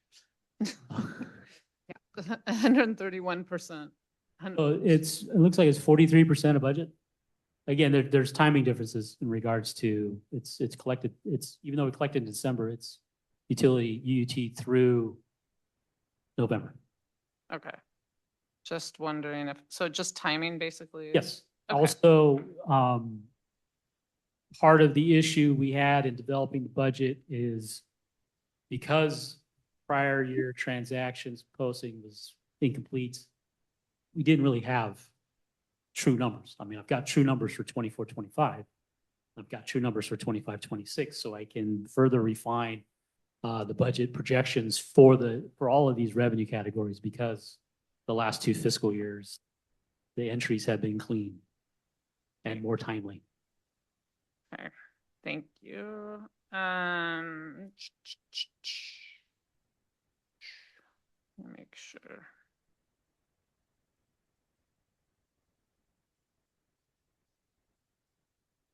Okay. And the deposit numbers seem to be different in what the customer deposits. Okay. And I could just be looking at the wrong spreadsheet here. That you did say preliminarily was 475,000 and then 900 proposed is 900,000. But I think you had a different number. I feel like when you talked about what you were going to actually match it with.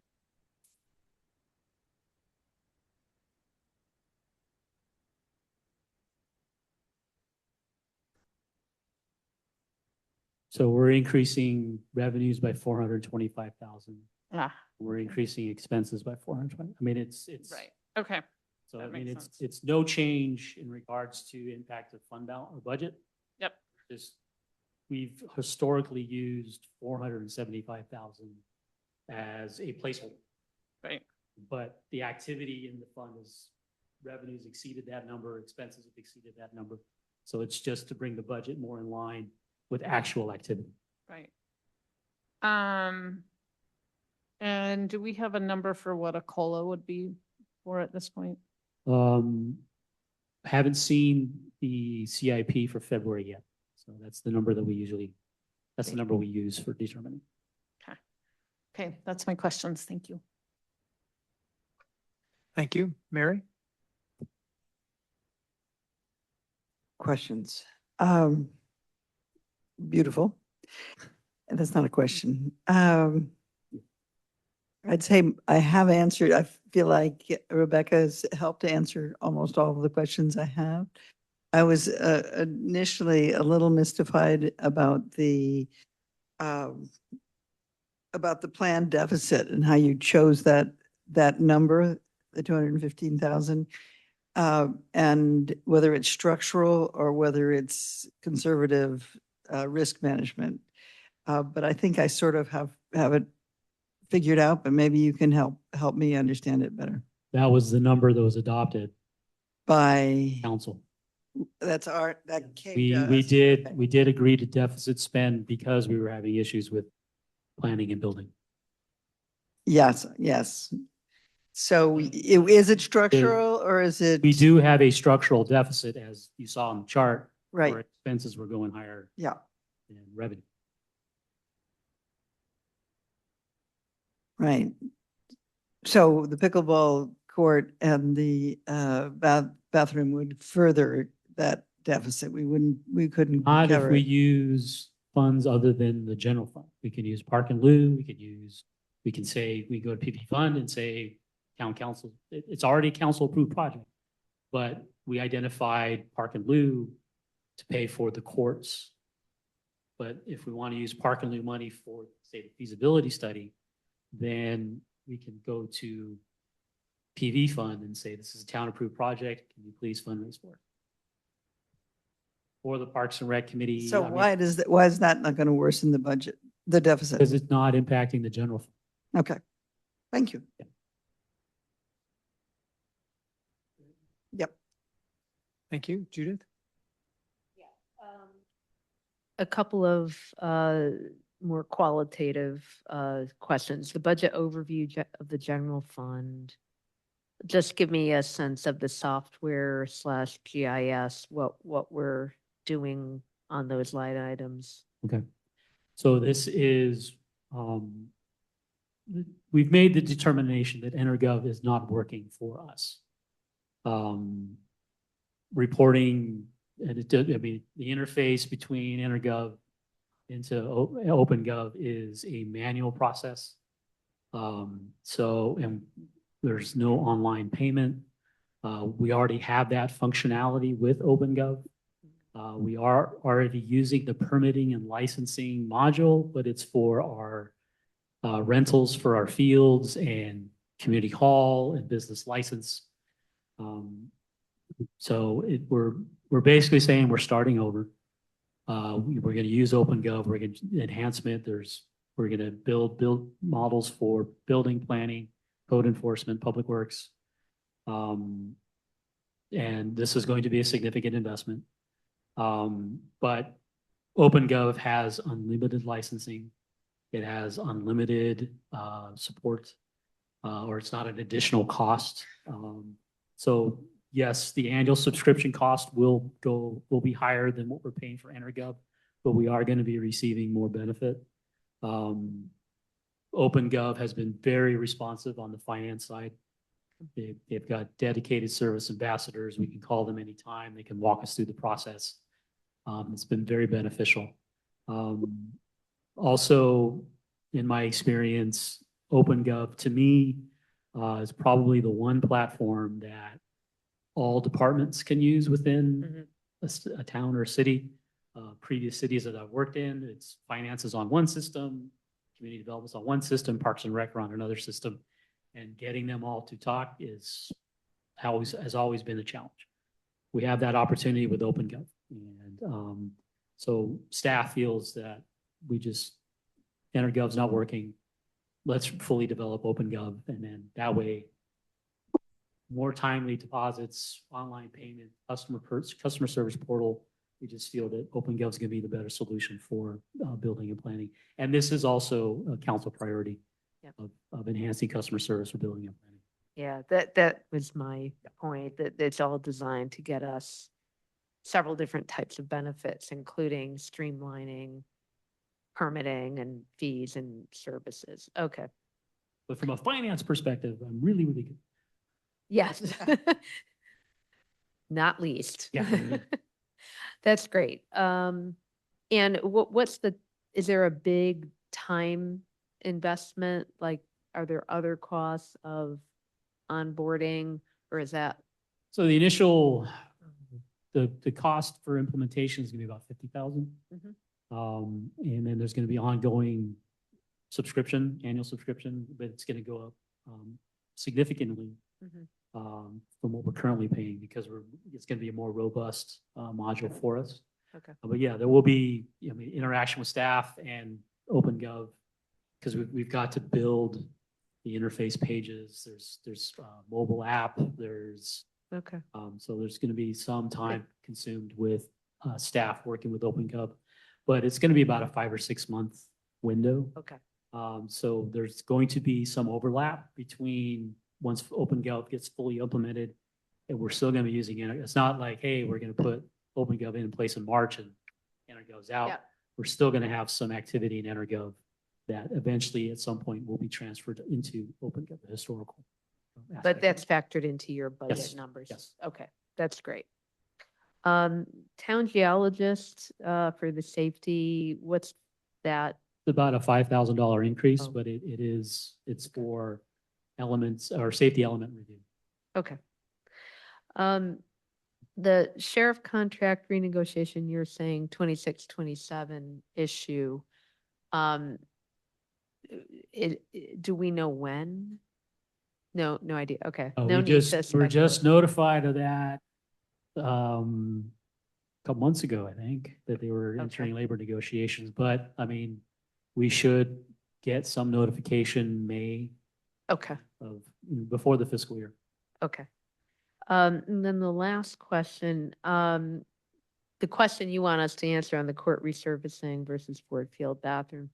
Just remind me of how the grant that's available fits in. Does it apply at all? Or was this always something we would have to incur? And it was always a question of which fund to take it from? Yeah, I believe the initial application, there was the local match component was Park and Loop. And then Okay. there was excess funds. I think it was about $390,000 estimate cost. And about 168,000 of that is the grant, I believe. But that can be used for construction, not necessarily pre-construction, Planning. design and planning and stuff. So I see. so, but again, those numbers were from 2020, 2021. They're out of date. Yeah. And I don't know if they took into full consideration what it's going to take to put the bathroom in there. And so this is why we need to do the feasibility study. And do you have any guidance for us when we get to discussion on your preference, like what might be easier or preferred, or is it really just a preference question? I think once we get the feasibility study and identify what the costs are, then we still have additional conversation is, okay, here's how much the grant is, here's how much the local match is getting. The local match may go up because it's a certain percentage. And then it's how much, where can we get the other funding sources? Donations. My understanding is that there's a pledge of about 190,000. But those are pledges. And my own personal preference is I don't build anything on a pledge. Yeah. Does anything what? I don't build anything on a pledge. I want concrete, cash is king. But for the work that you're asking us about, the 30 to 45K for these projects, do you have a preference? Like, I do not. okay. I do not. Again, for me, my preference is I would like to know how much this thing is going to cost. Yeah, of course. And from there, we can develop the funding, the ways and means of figuring this out. Okay. Those are my questions. Thank you.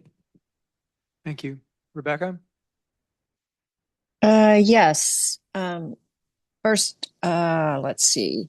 So the cost to survey the bridge, I wasn't clear on that one. 30, I believe it's 35. Okay. Look that up and I'll get back to you.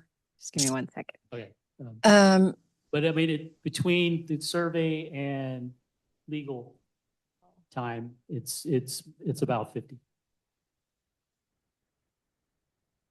okay. Just blanking So you on it. mentioned that we're going to be, the cost for OpenGov going forward is going to increase. And I think you had given us numbers of we're spending currently about 60,000 a year. So what would be the ongoing increase to the OpenGov software? The subscription cost, I believe. How about I give the bridge answer? I got that. The survey of one bridge to determine property lines and confirm it's entirely or if it's within town right away is $18,300. And then there would be some legal time to review the survey. And you're expecting the legal to be $30,000? No. Okay.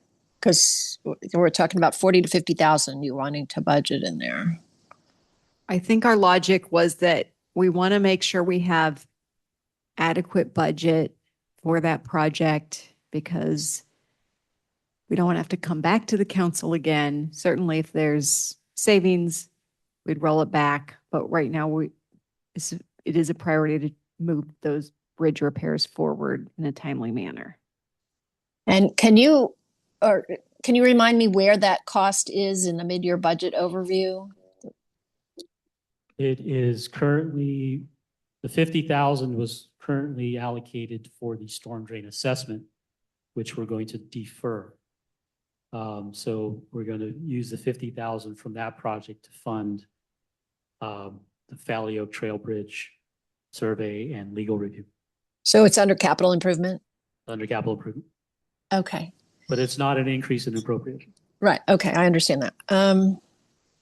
So did you figure out the OpenGov? Do we have a sense of what the Yeah, ongoing so costs will be? ongoing software costs are going to be 46, starting at 46, and they'll increase about 5% per. So that's in addition to the 60? Yes, this is So going to it'll be for about yeah. 100,000. Yes.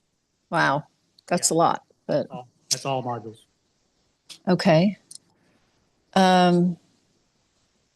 And I assume eventually we'll get some savings from InterGov that we pay currently, but that's only about Yes, 20,000 or something. exactly.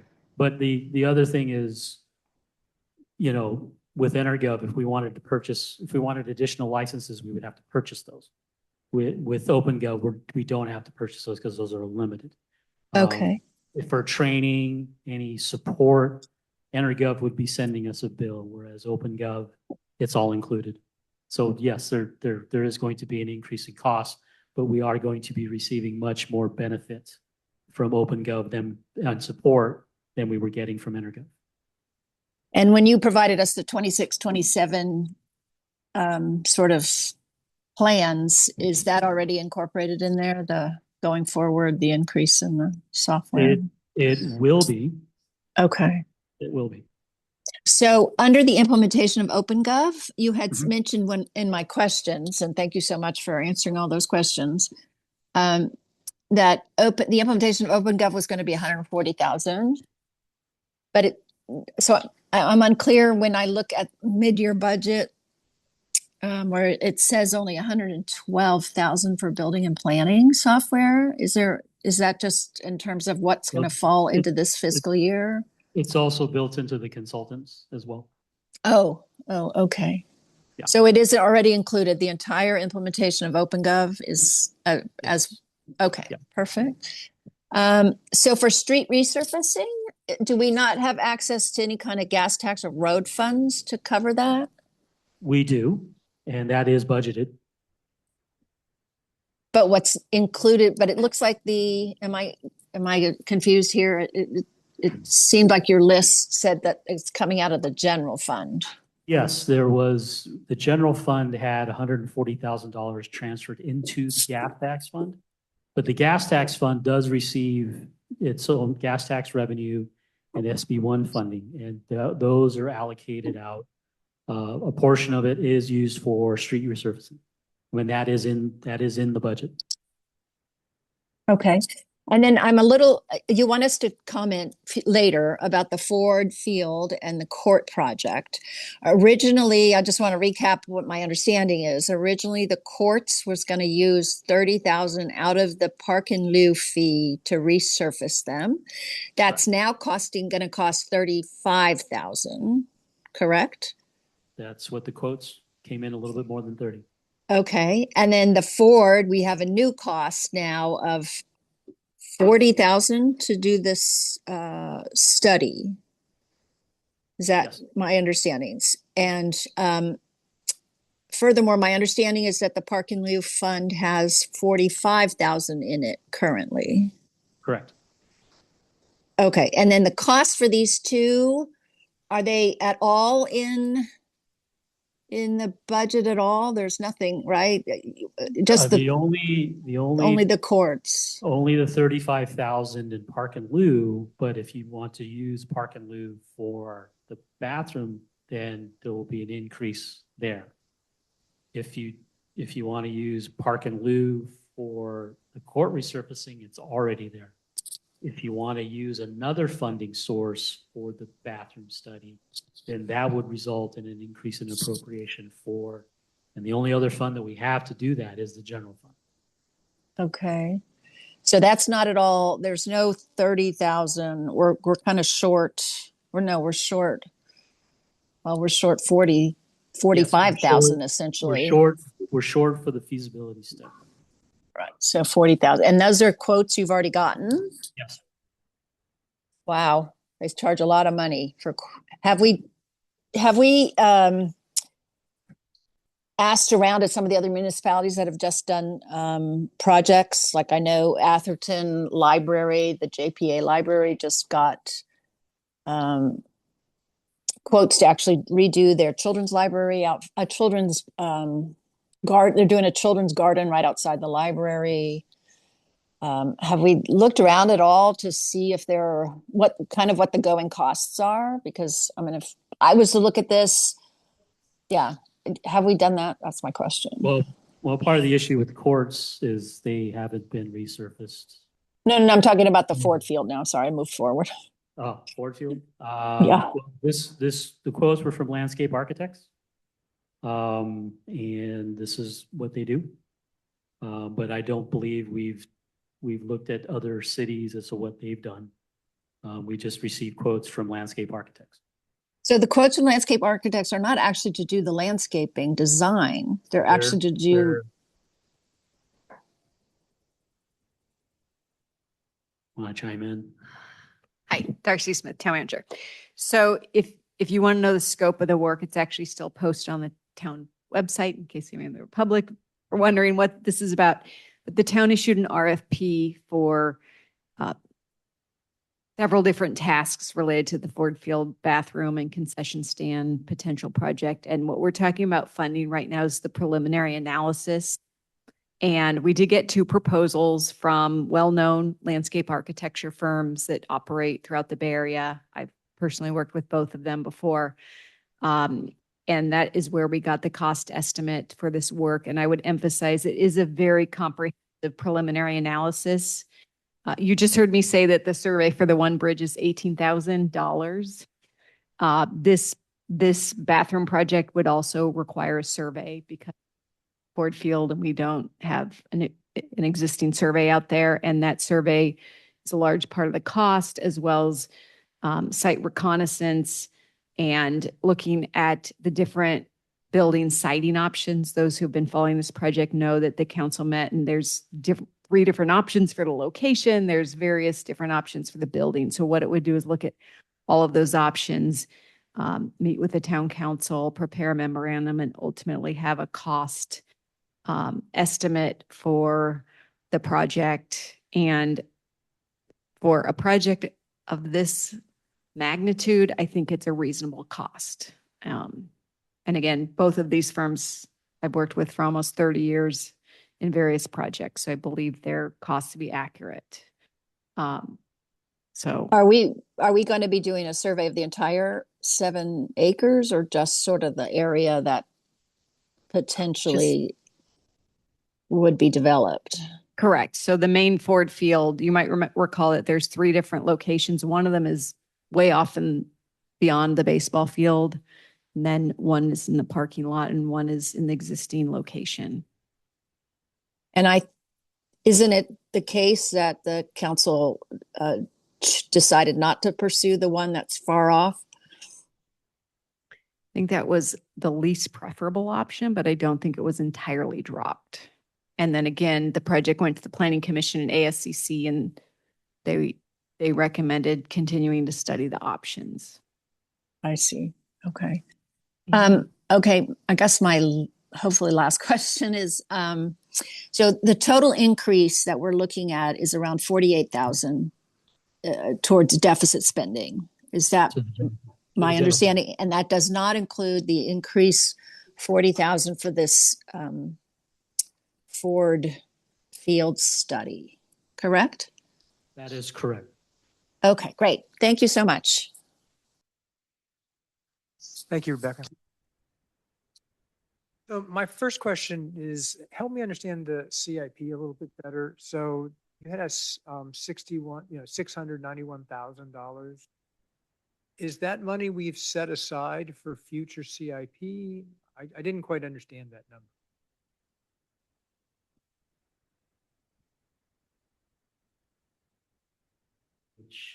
Which number were you looking at? One of your slides, went whizzing by. So, I mean, you don't have to nail it exactly, but my question is, have we set aside money for capital improvement projects? Yes, they're sitting in their own funds. Yeah, so we have a separate. Cash is sitting. Right, so it's outside the general fund. Yeah. And the question I was asking then is, what is that number? For the general fund, capital project fund, we have about, we've budgeted 300 and So, and again, I don't think I'm asking this, I'm not intending this to be a complicated question, but if, I'm just if we trying. set them, we've set, Okay, capital projects, fund balance is 6, right, okay, budgeted 302 of that. right, okay. So we have in a separate fund, $691,000. Yeah. Okay, great. I just wanted to make sure I understood that. So then, is there a reason that we don't spend that money on a storm drain assessment? I Well, mean, it's not going to affect the general fund, is that? it's is my not going to understanding affect the fund. Right, okay. And so the reason we're deferring it versus just spending at more of the 691 is, We need to do the survey for the Valley Oak Trail bridges. right, but we still have like $300,000 Yeah, set aside. So I mean, that's all we have left for future. right. So, I mean, So that would just be a decision for the council to make whether we want to spend it now or save it. Right. Okay. And is there a reason we would save it for later versus spending it now? Well, this money is being used for, part of the 300,000 is being used for street resurfacing. And so we use the general fund as sometimes for a matching requirement, unless we can use Measure A, Measure M, Measure W as well. Okay. But historically, we've been doing annual transfers into the general fund for trail repairs, some annual storm drain repairs, and as seed money for other projects as a matching requirement. Okay. So we're not doing transfers from the general fund anymore because we need that money for other departments, other programs in the general fund. So funding CIP projects in the future is going to be a challenge. Right. Or excuse me, out of the general fund, but yeah, it's going to be a challenge. Among our many challenges. So, okay. So then, thank you for that. Going to the InterGov, OpenGov, when would we be completely off of InterGov?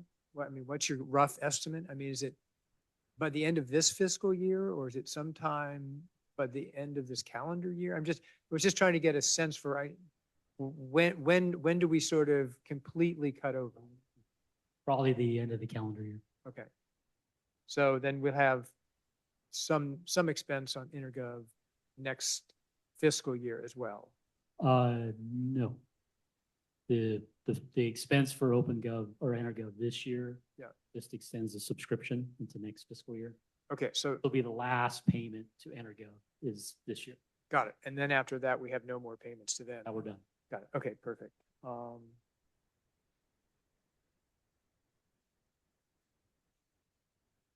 Okay, I think those are the questions that I have for now. I mean, obviously, when we get into discussion, we'll have other questions or other comments. Thank you. All right, so let me go to public comment. Is there anybody in the schoolhouse that would like to comment on the presentation? Seeing no hands in the schoolhouse, I'm looking online. Let me start with Patty Dews. Patty, welcome. Unmute when you get a chance. Thank you. Can you hear me? We can. Thank you. Good evening. As chair of the Parks and Rec, I had hoped to bring you a consensus of our opinion on the questions before you. Unfortunately, we disagreed slightly and there's not enough time to get this, but the opinion you'll hear tonight is my own. Both projects are of immense importance to this community, and I believe the town should honor their initial commitment of $30,000 for the court resurfacing. So on the open questions, there is one other option for the court resurfacing. This year's Dots to Dots Town Picnic had the highest participation, very successful. We also saved $6,000 out of our budget. So that money is available. And I believe since Parks and Rec helped us save it, that maybe we should have an option to use it for Parks and Rec priorities, which should be court resurfacing, in my opinion. You know, a lot of people say pickleball should pay for this, should be donations. I believe pickleball has done a lot on their own in terms of spending their own money for things that, you know, maybe the town should have paid for, nets, leaf blowers, etc. A lot of people say they should pay for it because they're the users of the court. That's not the way this town operates. Those are public courts. We do not charge for use. It's not fee-based. So I really don't think it should be on the backs of the pickleball community. I think we should be able to use our budget to pay for the court resurfacing. We also need to get started on the Ford Field bathroom. And this is where I think we should use the balance of the Parks and Lou Fund to help start the bathroom study and go out and get donations for the rest. You know, we promised the public that we would not use town funds for this project. We promised them. And here we are starting. And we are. And I think we should keep that to a minimum. We should show them that we need this to start us off. And then we are committed to donations for the remainder of the project and not using town funds. So use our budget shortfall for court resurfacing, use Parks and Lou for Ford, and we all go home happy. Thank you. Thank you, Patty. And you were a little garbled at the beginning. So did you say there wasn't a consensus? There was not consensus. Okay, thank you. All right, next up, Karen Askey. Welcome, Karen. Hi, all. Can you hear me? We can. So I am one of those Parks and Rec members that didn't completely agree with Patty's recommendation. And I also want to read to you, we didn't have time to meet on this because it came onto the agenda, but Patty did send out an email, and one of the responses, the person said, my only view, I don't have strong feelings on how the money is allocated. My only view on this is that the court resurfacing is a periodic requirement while the Ford Field bathrooms are a one-time long-term project. If we don't resurface the courts this year, we probably will next year. If we miss this window on the Ford Field bathrooms, it may be another 10 years before we have this opportunity again. If we get the bathrooms done, people will remember and appreciate it for a long time. If the courts aren't resurfaced this year, it is an annoyance, but we will get it done soon. I would err on the side of ensuring the Ford Field project happens. And then another person wrote, I am supportive of prioritizing the Ford bathrooms first and supportive of fundraising efforts for both of the needed amounts. I'm really concerned if the Ford project loses steam, it will just drag on and the grant expiration becomes more of an issue. And I wanted to share my opinion. I'm hoping that you all read my letter because I was trying to look for creative ways to fund this. If we could get more fees from our Ford Field parking revenue and apply those, if we can get more money to Park and Lou, if that would come from Stanford or the Priory project. But I also have a question in that the agenda materials said 40,000 and Tony's presentation said 50,000 for this feasibility study. So I wanted that clarified. And then the other thing I just wanted to say is that I have talked to potential donors, and pledges have been for the construction. And this is a new project to go out for the feasibility study, with the fact that if the feasibility study comes back, it's possible we may not construct.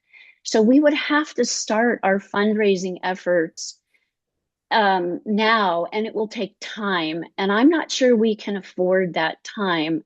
And the PV fund would need a lot of help and volunteering and staff time. So my thought is to take the $6,000 under budget from Parks and Rec and give that to Ford, give them the rest of the Parks and Lou, and then both projects need fundraising, but it splits the load. Thanks for listening. Thank you, Karen. Dave Cardinal, you're up next. Welcome. Thanks. This is more of a meta comment maybe, but I find it so depressing that we're having these discussions. We are by rule or by fact, one of the richest towns on the planet. And we're nickel and diming to get a court resurfaced. And I totally understand why. I understand all the budget discussions, but I would behoove everybody who cares about the town and everybody in government to do whatever we can and support whatever initiatives we need so that we have the money to operate like a real town. Um, Everybody around us seems to be able to build parks and things. And if we, the citizens, were willing to put a little more money in the kitty, we wouldn't have to be scraping nickels to resurface broken courts or put a bathroom on the peninsula's most popular baseball field. So it's just a general point that I hope we don't have to keep having these tiny little frittering discussions about choosing between things that we should be able to do both of. So I'm in favor of both. I don't use either facility, but I think they're both great facilities. So that's it for me. Thank you. Thank you, Dave. Are there any other public comments before I close? All right, so I see no one's hands in the schoolhouse and I see more hands online, so I'm going to close public comment and bring it back to the council. All right, anybody want to start? Otherwise, I'll just pick somebody. All right, so Rebecca, I'm going to pick you this time. Okay.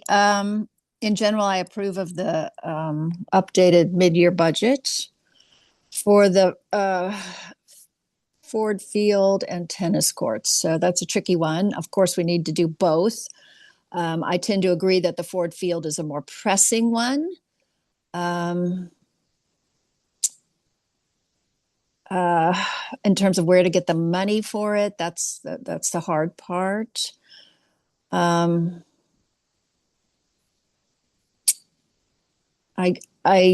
guess I would say use part of the Park and Lieu fund as well as tap into that CIP fund for the rest. For the tennis courts, it's kind of the same thing. Half the Park and Lieu, and maybe we get like Patty's idea of using 5K from Parks and Rec. And then I actually agree with Craig's idea of moving forward with the storm drain study and tapping the 50K from the CIP fund as well. So we might be out an extra, I don't know my numbers here exactly off the top of my head, but 75K more from the CIP, and that still protects us for next year. We'll have a buffer of 250 something. I don't know the numbers off the top of my head, but for matching funds for next year. But I do think these are all super important. The storm drain is super important. We've seen how we've already just spent $9,000 on mud, clearing mud out of the way and opening some of those storm drains.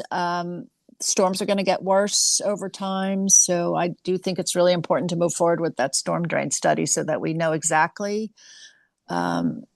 which of our storm drains need work. So I guess those are my comments. I think we should move forward with all of them and use some of these funds that we have available, that are sort of existing.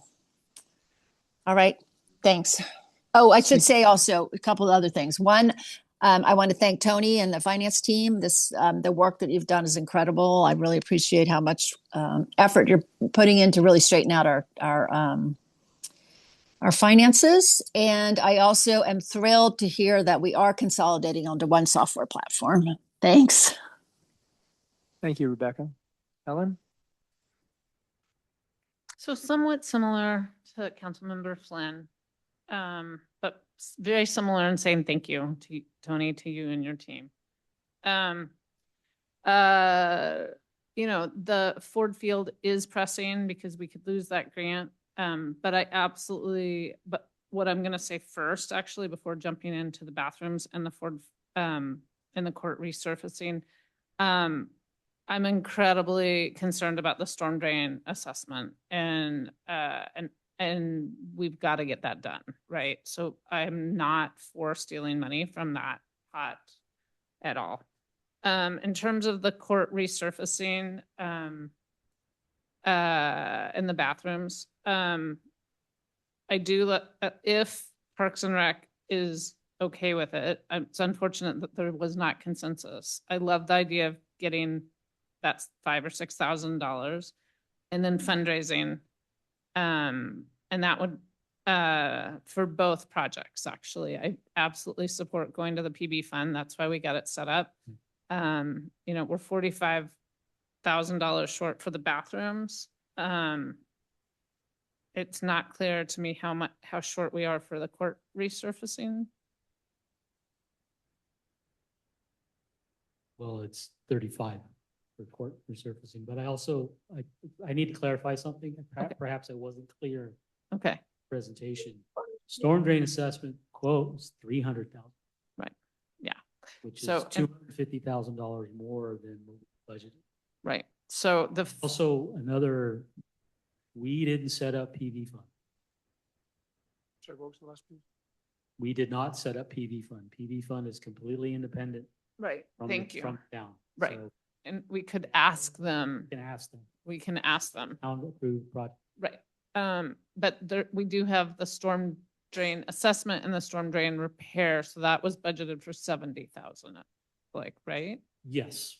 Okay. And so, but, and then, 20 is for emergency storm drain, which is an annual expense. okay.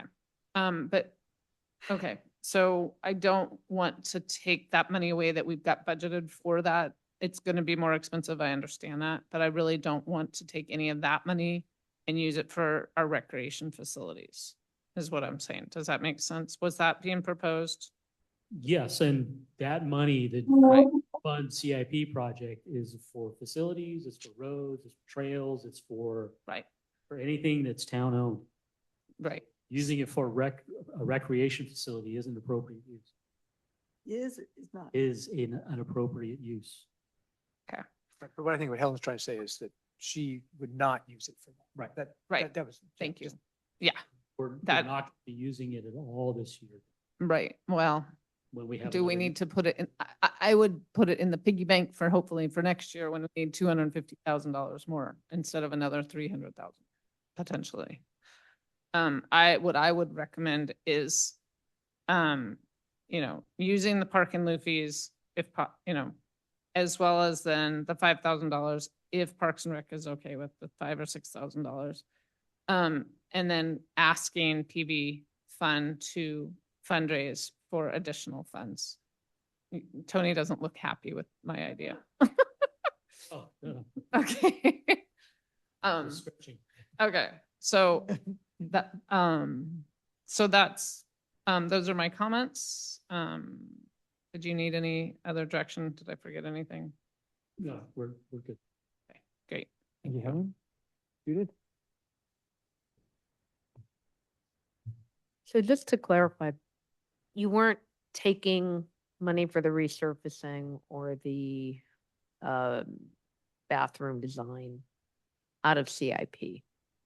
That wasn't like what you floated, right? Why?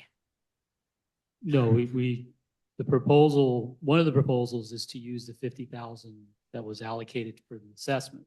Yeah. For the Valley Oak Trail Bridges survey. What the question is we have park and lieu money. Yeah. Do we use that for the court resurfacing, or do we use it for the feasibility study, or do we split the baby? Or do we come up with some other type of funding scheme to fund both projects? Well, maybe I'm not following the different streams. I might have misheard, but I'm hearing some people say use the CIP fund for those projects. Yes, there is an unappropriated balance, but then that risks future Yes. CIP projects. Yeah, no, I get it. And I just wanted you to confirm that in your position doing what you do, you want to keep those CIP funds for the future other projects that are going to come. That is the preference. Yeah. However, if as a result of this discussion, it's, Mhm. that the direction is to use those funds, Mhm. I'm okay with an additional 50,000 being used Mhm. for this purpose. Mhm. But again, I'm seeking direction on this. Yeah, no, that I just thank you for clarifying what has been said. I think we are at risk of losing the grant if we don't use the Park and Lieu funds to fund Ford Field, the initial feasibility study, whatever we're going to call that. Time's ticking. A lot of our decision making around that was to take advantage of the grant. And I do think it's going to take time for PV fund to get up and running. We haven't used them. We haven't made any requests yet. They're going to have some lag time while they figure out what they want to do and how it works. And I think that is something I'm more comfortable putting at risk in terms of timing and funding with the court resurfacing. I still want that to happen. But I think if we're really trying to get something done here, splitting the baby might leave us nowhere. So I think you've got to take that money and use it for the Ford Field, given the discussions we've had earlier. And then I would say put the court resurfacing into PV fund. We need projects to get up and running there. And I think, it's going to prove whether or not that's a feasible way for us to be looking at certain projects for town. And I think that's one that makes sense to try it out for. There's a lot of enthusiasm.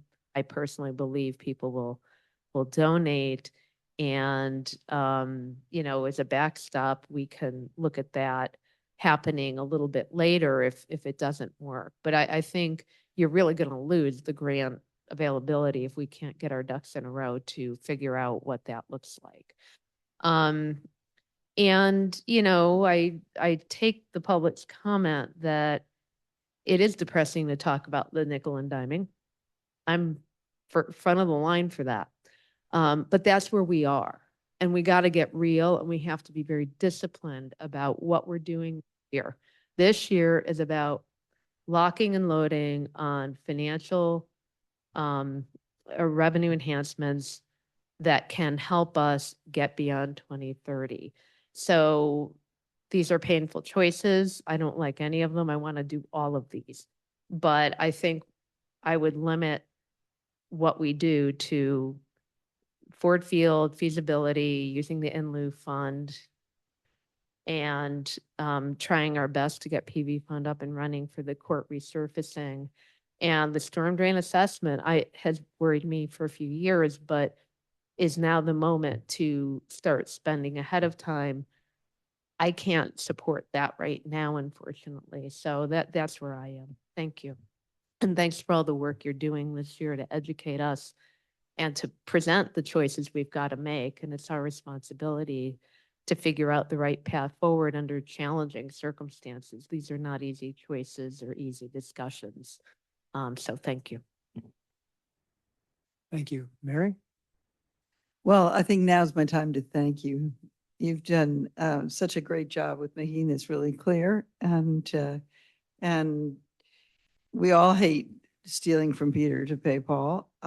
And I keep wanting to say, you know how to do this, and I don't. But that being said, I can speak to the fact that I think that the bathroom is a public health issue. I think that has to move ahead, and now is the time to do it. So it looks like we're paying attention. It looks like we're following our grants, and it makes sense. The community's behind it. I would prioritize that, of course.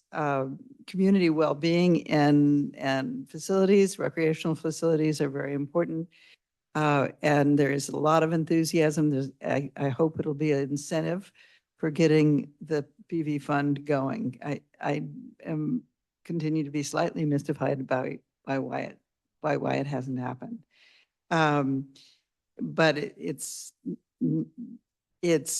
pretty clear that that's a perfect thing for it to happen. Now, if we had a lot of money, we would go ahead and resurface the pickleball courts. I know that, but it's not what's happening. In that vein, I wanted to go back to one question from your presentation. What are community services? 62327. Those are the nonprofits, Those are my favorites.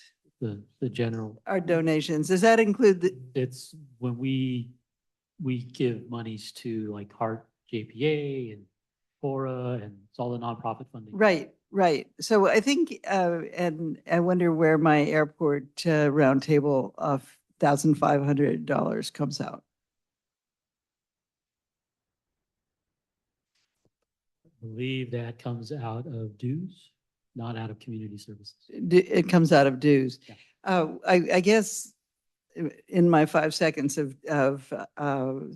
questions and discussion here is kind of the tragedy of the small town that we're dealing with. We're paying, $1,500 to be in an airport roundtable with San Bruno and South San Francisco. We don't have a need for that. We're paying a lot of things, and we're not getting the money to cover the things that are obvious that a little town should be doing for itself. So that's my 5 seconds on this, my getting educated on town politics.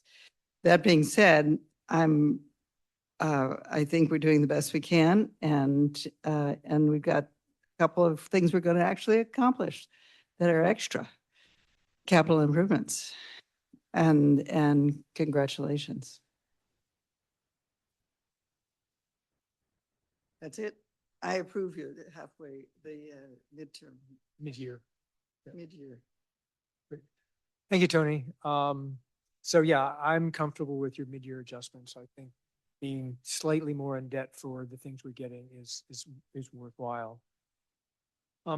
I still do question the storm drain assessment. What I'm trying to understand here is we're going to pay for this sooner or later. And the question is, at some point, we're going to pay for it potentially catastrophically. Mm-hmm. So if we were to fund, and I understand 300,000, I mean, that would use up a good portion of the 691 that we have, because you're taking 250-ish already, plus another 300. So we'd be at 550 to 600. I mean, let's just say it leaves roundly 100,000 left in that fund. What I was trying to understand is the consequence, like what are we going to use that fund for, say, next year? I mean, so we do some transfers in and out. I mean, we always have our reserves. If we have a catastrophic thing, we still have the general fund. It's just you try to put this stuff away ahead of time so that you've got money saved up. But my problem with the capital assessment, the storm drain assessment, is that's something we know that needs to get done. It's not going away. And so I don't really understand, other than, we're obviously looking to do revenue enhancements. But whether we get that or not, we don't know, and we still need to do this. So I think I'm definitely concerned about the risk that we're putting the town at for not doing it. Because if one of these blows out, it's no longer $300,000. It's, pick your multiple on $1 million, because we're now potentially repairing the road is my understanding. So help me sort of think through this. I'm not trying to push you against a wall, but I'm also trying to understand why we wouldn't do this now. Well, the cost was a shock. Sure. And I appreciate it's way beyond, but so there's no way you could have, gone with it yourself. More than we anticipated. I agree that, and I have said this publicly, that storm drain assessment is something that we need to do. And if there's a catastrophic failure, it's going to be, and part of this assessment is also going to define what repairs need to be done. And also it's going to set aside, this is how much we need to invest in storm drains to get it to a certain operating standpoint. Can I finish my thought? Okay.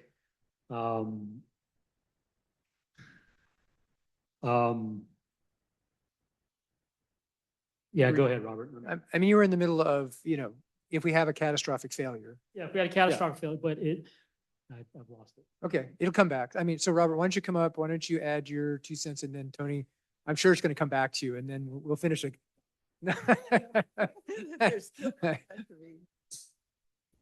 My apologies. Keep in mind too, we have funding for a storm drain assessment. We're also looking at it being higher than initially budgeted. And then once we assess the storm drain, ideally, we would be part of a phased process where then we would address the problems. So we'd need additional funding to address the problems as part of the same scope. So if we assess it and then don't address the problems,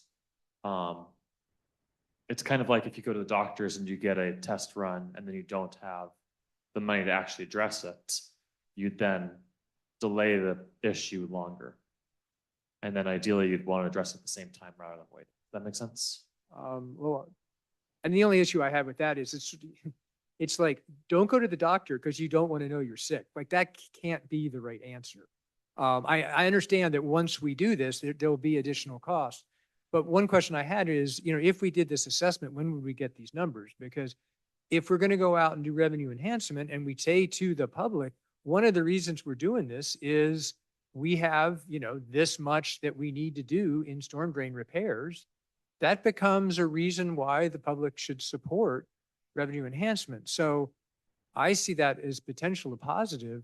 And then if we don't have the money to fix it, we don't have the money to fix it, and we're going to have to start deciding, and this goes back to Dave's nickel and diming, we're going to get back to, do we fix a storm drain or do we fund something else? And that's going to be the nature of what we have to do. But I'm generally not in favor of putting off getting a diagnosis. That's kind of my underlying piece. So Tony, so thank you, Robert. I appreciate that. Tony, did anything come back to you? It was along that line, Okay.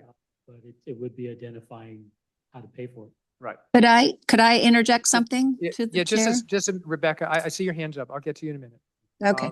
I want to try to get Tony back on his track. Yeah, so I hear what you're saying, and I think I've heard from at least 3 council members that the storm drain assessment.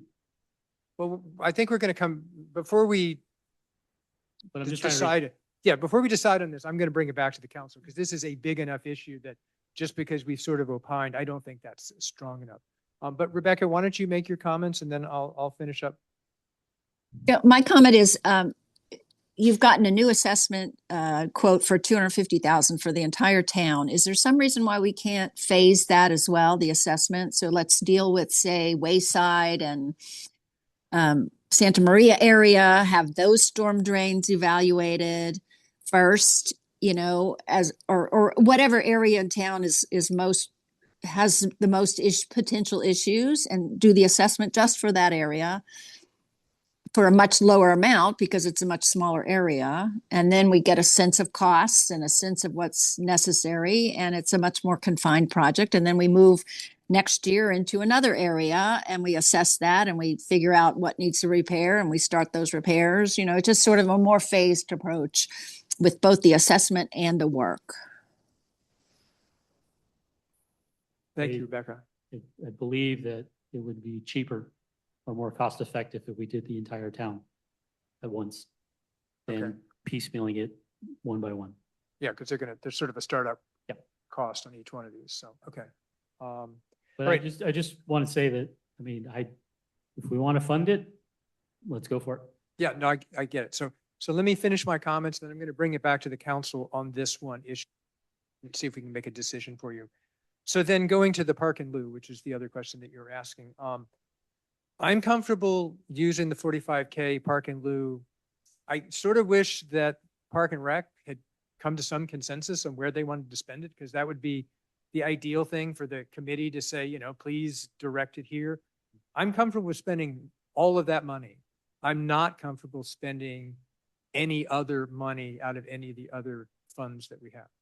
I think it's the rest. And I appreciate Judith's point of view.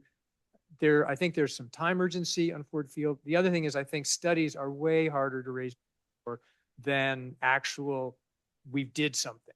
And so, resurfacing the pickleball courts is getting something done, which I think is a lot easier to get people behind in terms of raising money. So like I said, I don't mind how the money gets divided up, but to me, the size of the pot is 45K. And if people want to try to raise some money for Ford Field study and use some of the park and lieu, that'd be okay with me. But I think that, it needs to get done one way or another. So, if push comes to shove, I would vote that we spend it on the 40K on Ford Field and 5K goes to pickleball plus donations. But if Park and Rec can get together, because it sounded like they didn't meet. It sounded like they did some sort of, email exchange. If they can get together and come up with another proposal that satisfies the needs, I'm okay with that. But the important thing is that it's 45K, like that's the pot of money from my point of view. So, okay, so that's the end of my comment. So I would like to bring it back to the council members just on this one issue of whether we think we should go forward with 300K to give Tony some direction on this piece of the budget, since it's a significant comment, so to speak. So Judith, let me start with you. Yeah, I actually need clarification. One on timing. How long is the study that would be conducted? Do we have any idea?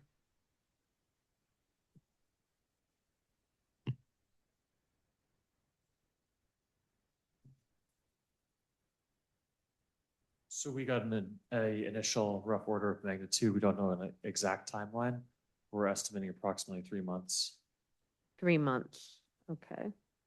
And Judith, then, could I just add in, like 3 months starting in a month or 3 months starting next?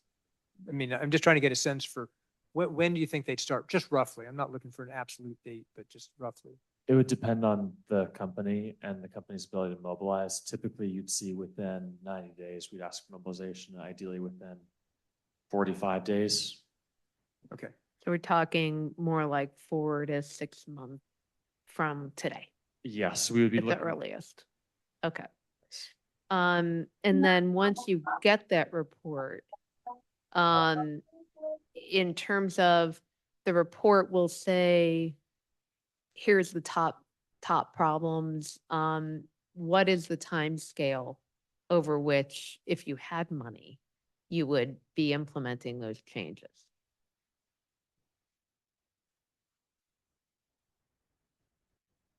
They would schedule that out as part of the report, is to break it down by fiscal year, how much spend this and this and this, addressing the highest need first, and then working your way back. But It's the same process that we have with the pavement condition index. okay, The county runs, they identify the areas where the Mhm. PCI is the lowest. And then they Mhm. also identify, this is how much you need to spend over the next few years to get your PCI up to a certain level. So there would be a similar concept with the Mhm. storm drain assessment. but we don't have any sense of the scale of the expenditures needed. Like, say there were 5 big problems in town, each one of those could cost, Yeah, a couple $100,000 to million? Determined by their assessment. Yeah, okay, that's what I wanted. Second, if today we had issues, in the next week, what insurance coverage, if any, do we have to cover these types of exposures?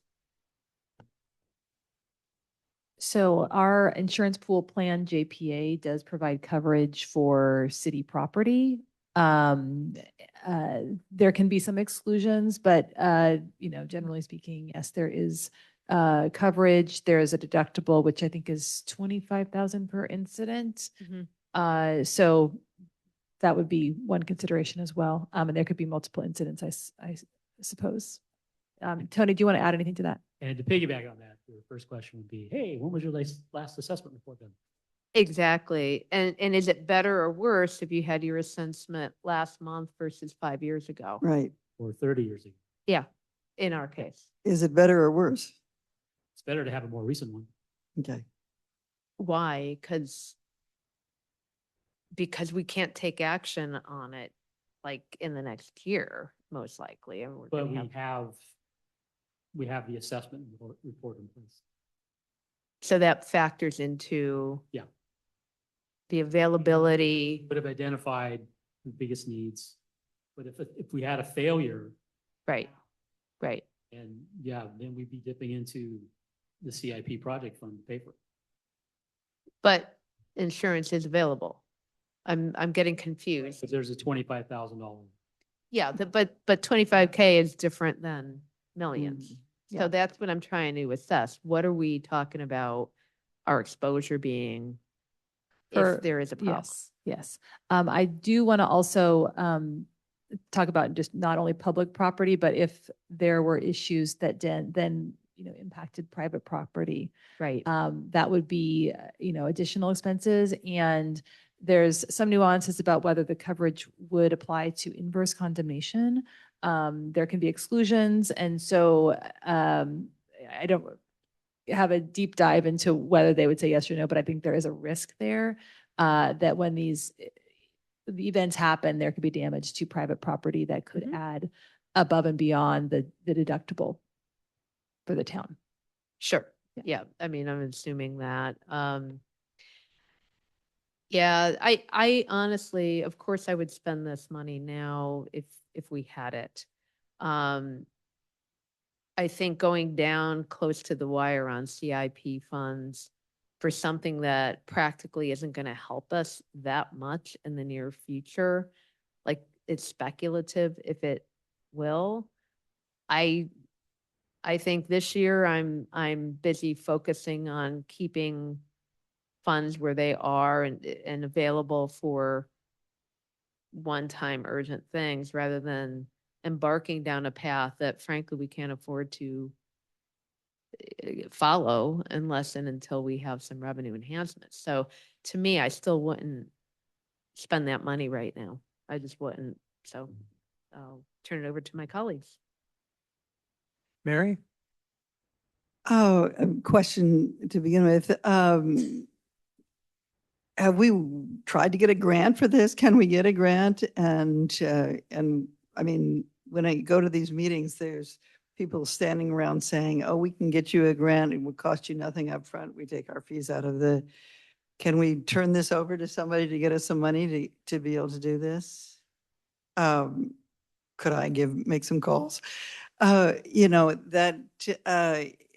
would seem like there should be money for this. This is basic town maintenance and super important. So that's my first question. We can look into it, but we're going to run into the issue, that grant application when they ask for our audited financial statements. But actually, I've been told specifically to that question that that's not an issue for these people. They just go out and get the grant. They don't care about that's what they told me. I asked them point blank. Do you want me to make a call or two? Just my history, it's been.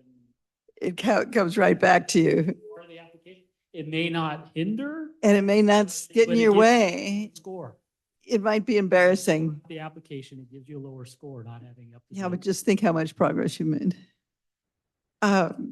Okay, so that's one thing I think. I'm a fiscal conservative, and I basically feel like the other problem I have is that as a preventive medicine person, you don't order the test until you know that you can take that there's some value to the test. And that being said, you made a convincing argument that it would make us look better for when the events start to happen. Not that that's as important as the net punishment of the event. So, in short, it's a difficult decision. And I guess I think the storm drain assessment is an important part of getting our capital improvements done. And would be willing to spend some of the capital improvement fund for it. Yep. Thank you, Mary. Rebecca? So, can I, how many storm drains do we have? Cajillions.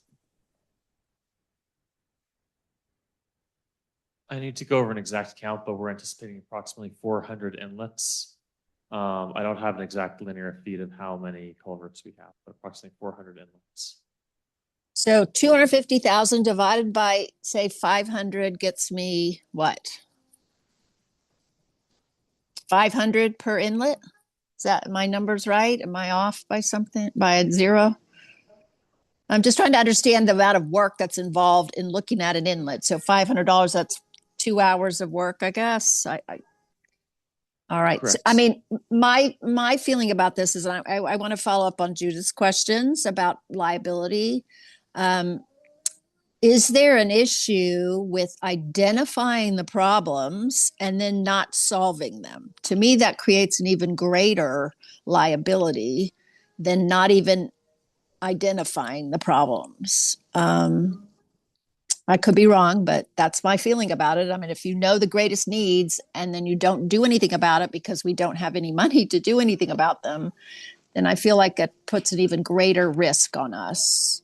So my feeling is, again, even though it's more expensive to divide up the town, I would recommend going up to about a third of it. Do a third of the town, 75,000, maybe even as much as 100,000, but do 75,000 now. So then we start to identify the worst and we know where the worsts are going to be and start there. And then, see where we're at. And then next year we can do another third or another or half or whatever, but we'll have a better sense of what's involved in the work and, we can move forward. And yes, it will cost us more in the long run, but in the short run, we'll be able to plan better. We'll be able to identify where those worst problems in that third or half of the town are, and we can actually start to put budget money for repairing them so that the insurance company and everybody else sees that we are moving forward on solving the problems. If we blow out the entire budget in our CIP now, we will have no money to do some of those repairs for some of those identified issues. So that's my feeling. I would support, spending up to about 100,000. Okay, thank you. Helen?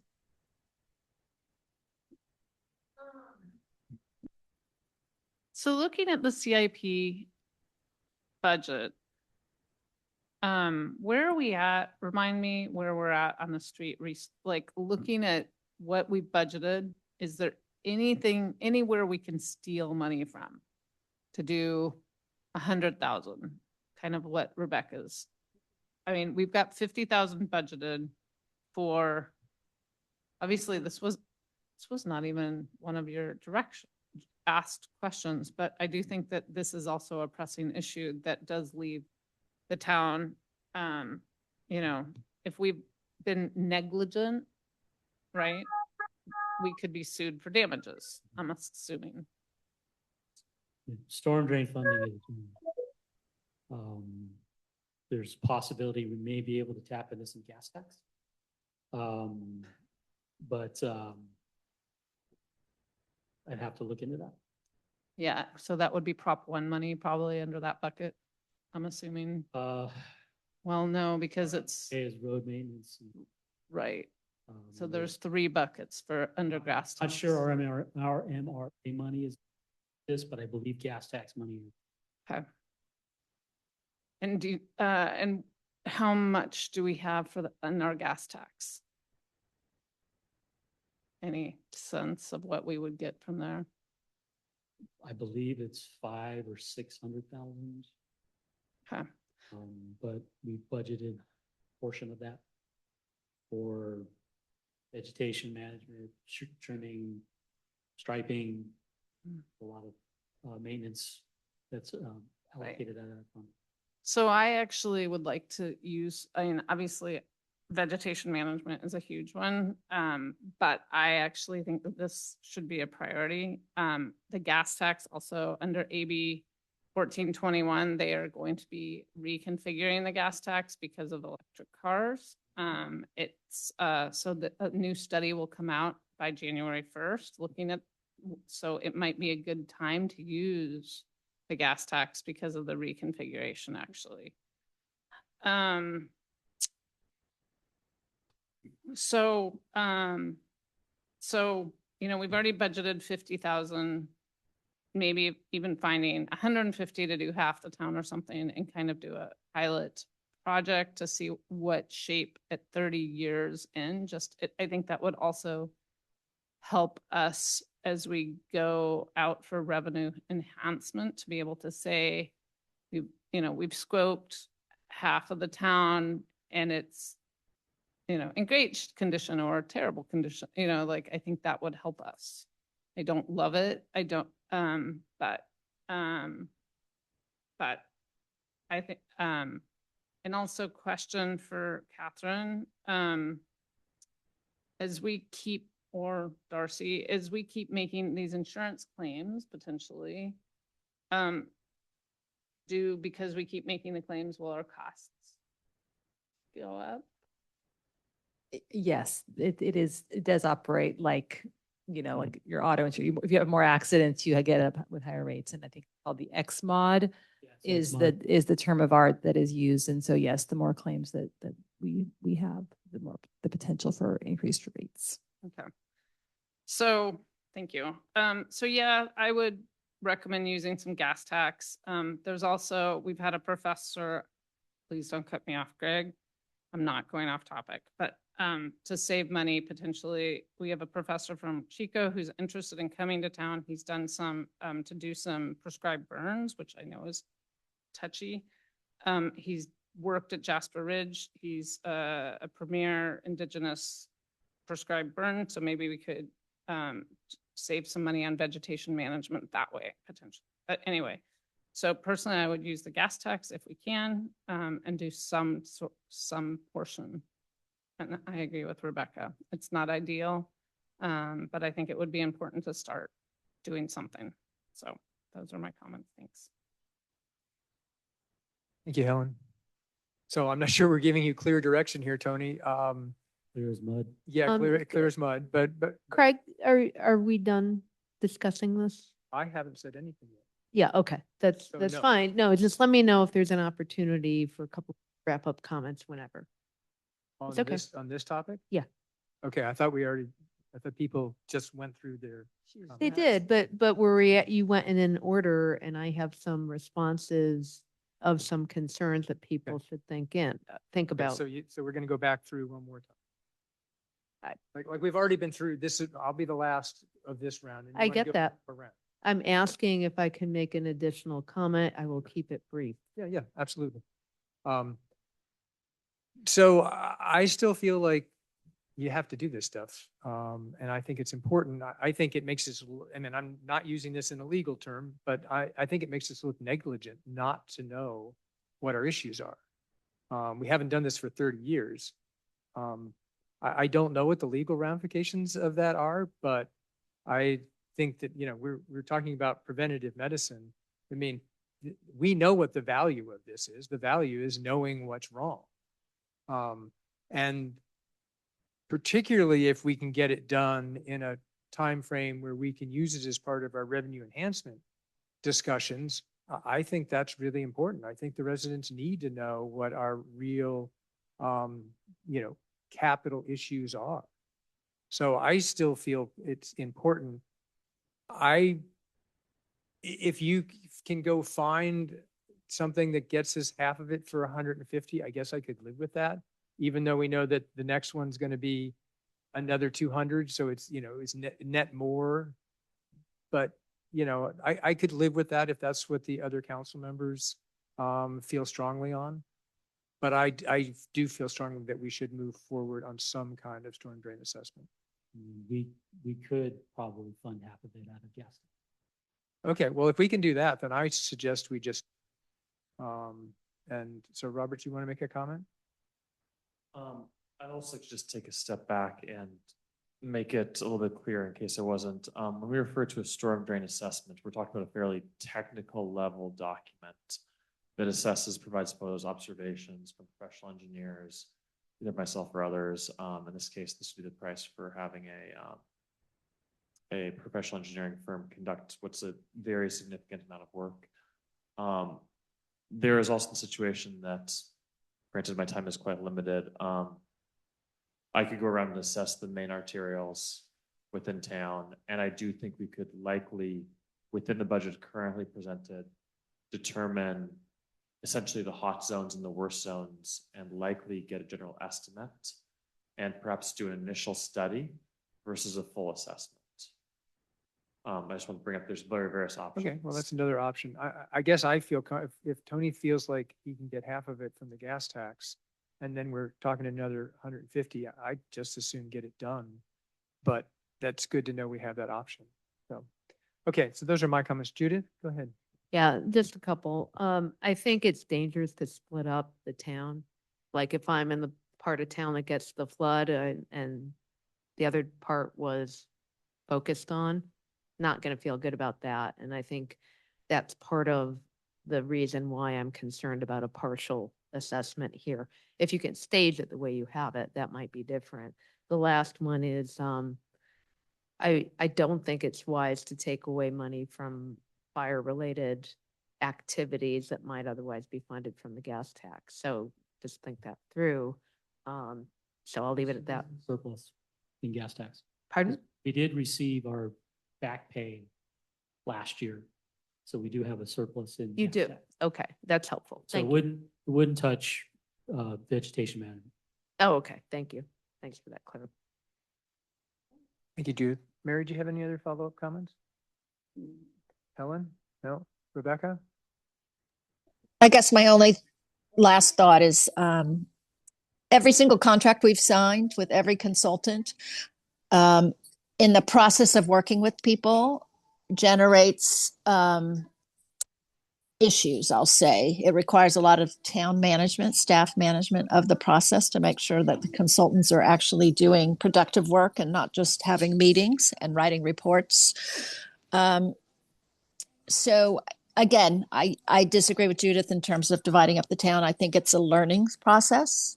And I think it would be instructive to us to start the project, do, a third to half the town with the plan to do the rest in the next fiscal year. So we're talking in 6 months. Because I think we would learn from working with the consultants on their how they work. And I don't think it's going to add another $100,000 to the whole thing by splitting up a contract. If anything, it might actually make it a little more efficient because the consultants will be on the ground, know what they're doing, and it'll be easier for them to come back and set up and get going because they will have already been familiar with it. So I don't expect to have a huge increase. And I think it's a process. It's going to take time to do. And I don't have an issue with splitting it up. And if as I look at the gas taxes, there's 400,000 in there, if I'm looking at the numbers correctly. So it may be possible just to do the damn project, the whole thing. Because if I'm looking at this right, there's 400,000 in the ending balance. Right, that's the proposal on the table right now is that we take roughly 150 out of CIP and we take roughly another 150 out of the gas tax. That's what I heard Tony said. Tony, is that roughly what you're suggesting? Well, it's not what I'm suggesting. It's what the discussion is saying. But but what you were suggesting is a possibility. Yeah, it's a possibility that we could fund half of it out of the gas. Yeah. So. But can't the gas tax be used for the repairs? Gas tax is used for repairs, yes. So I'm a little concerned about using the big chunk of the gas tax for this study when, again, working with consultants, it's a learning process. So I feel like we can learn how to help them be more efficient and by splitting it up. But we're going to be hiring a firm that does this. So the learning curve is reduced. True, but you know, it's definitely the terrain of Portola Valley is pretty unique. So, But also identifying which parcels to do first is going to delay the project. well, it wouldn't be based on parcels. It would be based on Which half the town or locations- something. Which locations in town are assessed first? That's going to delay the project. Oh, I don't Okay, think it's so so- complex, but So, yeah. so Rebecca, I feel like we're starting to get into a little bit too much back and forth. So do you have any other specific points you want to make, or can we move on? You can move on. Thank you. So Helen, you wanted to make a comment? I did. So first, I'm glad to hear that vegetation management around fire risk is not being reduced. So thank you. But I am curious about how to prioritize what sections of town. So, That you will know, be the discussion. right. So, yeah. So, I hope that we could get some memos along the way about what the threshold and prioritization process is for what sections of town are chosen. And, you know, is it based on the lateral, you know, what is it based on? So I think the proposal, though, is not to divide the town. It was to do the whole projects, funding half of it from gas tax and half of it from CIP, and move beyond trying to figure out how to divide it up. It sort of deals with Judith's comment, and we don't have to sort of spend extra time figuring out how we're going to divide it. So would you be comfortable with, you know, taking 150 out of the CIP? Because that's really the question, is how much do we want to take out of CIP? And let me ask Tony, where out of CIP would you take this from? For instance, the 100, you know, obviously we've got 50 there, 150 from gas tax. So Right. where would the other We 100? have a surplus, so it would be an additional appropriation out of the general fund CIP. Okay, I mean, the CIP, that's the 691, right. right? And we're taking 250 out of it currently. And then this would be taking potentially another 150 out of it. So we have that money is already outside of the general fund. Mhm. So that's the proposal. Right. So are you comfortable with that? Um, I'm just trying to get us to something Tony can walk away with. I know. It was not clear to me actually that we were trying to do the whole thing.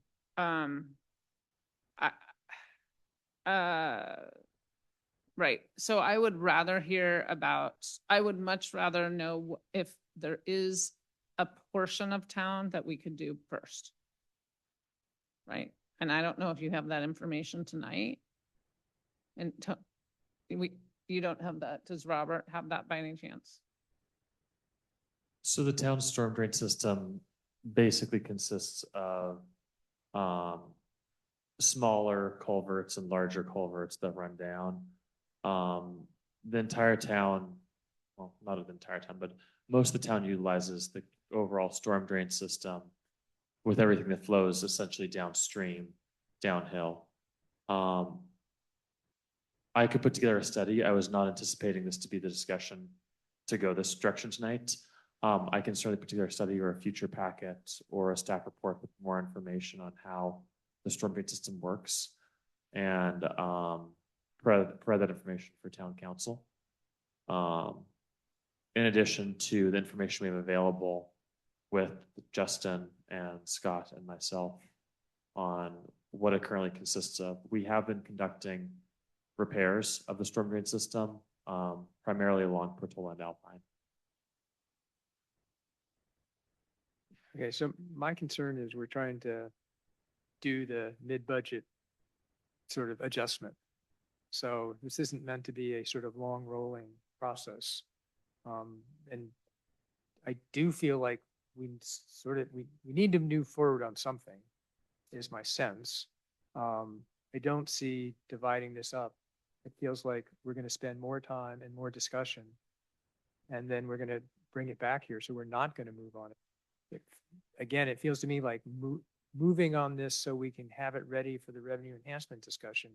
It's an important piece of this, and getting it done so we know what our issues are is an important piece of this.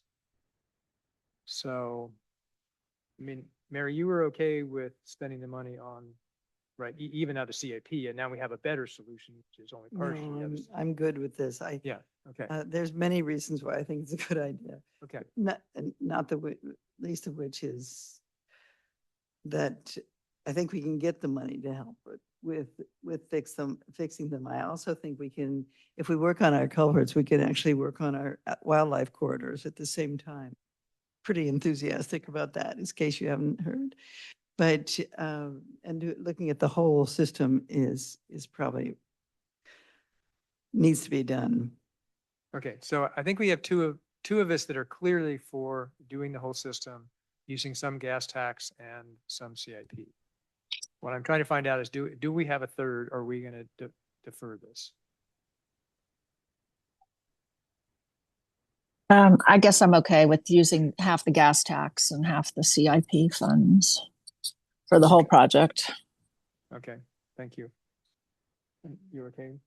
Well, that's 3 votes. Yeah. I mean, I'm not trying to force it. What I'm trying to do is give Tony some clear direction. I don't want it to turn into, he walks out of here going, wow, they told me 3 different things. What Right. do I do now? Yeah, no, I'm glad. Thank you for clarifying. I think it's really important. I don't love it, but I do think it will help give us some guidelines for as we go out for the ballot measure of what's going to potentially be needed. So I don't like that we're going over budget, but I will go with it.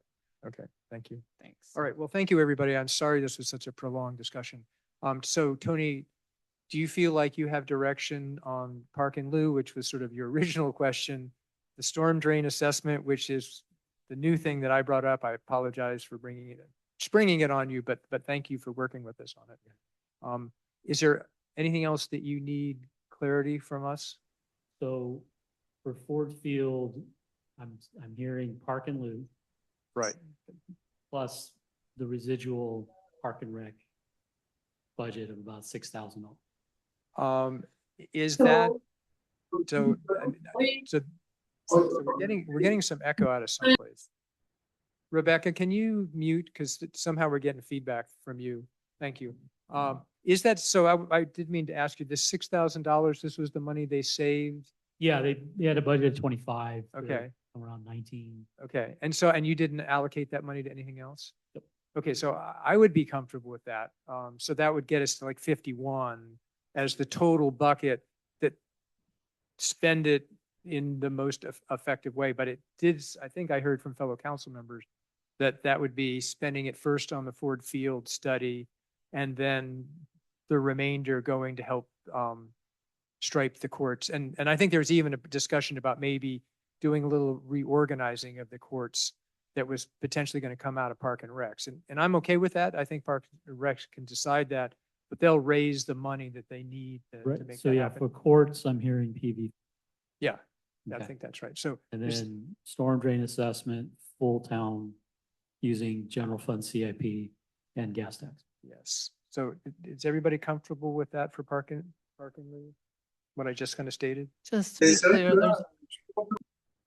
Hang on, getting Rebecca. feedback. I'll get to you. There's enough money then to cover. Rebecca, can you mute? Because we're getting a lot of feedback from you. Thank you. Thanks. There's enough money then for Ford Field using the in lieu fees, right? Just to be clear. Great. Thank you. And the 6,000. And plus the 6,000. Perfect. Thank you. And just looking down this side, are you all comfortable with sort of what I outlined? So- As to the in lieu and the courts and the Dorothy Ford, yes. Yeah, so we're basically saying there's a pot of 51,000. Yeah. They're going to use money for the initial study for Ford Field. The leftovers are going to go to the striping Mhm. and then Fundraising. we'll fundraise the other rest. way. Yeah. Yep. Mary, you good? With that part. Yeah, Yes. okay, great.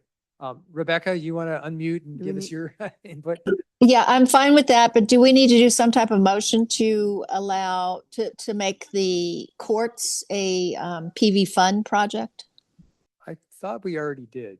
It's already a town approved project because it was adopted in the budget.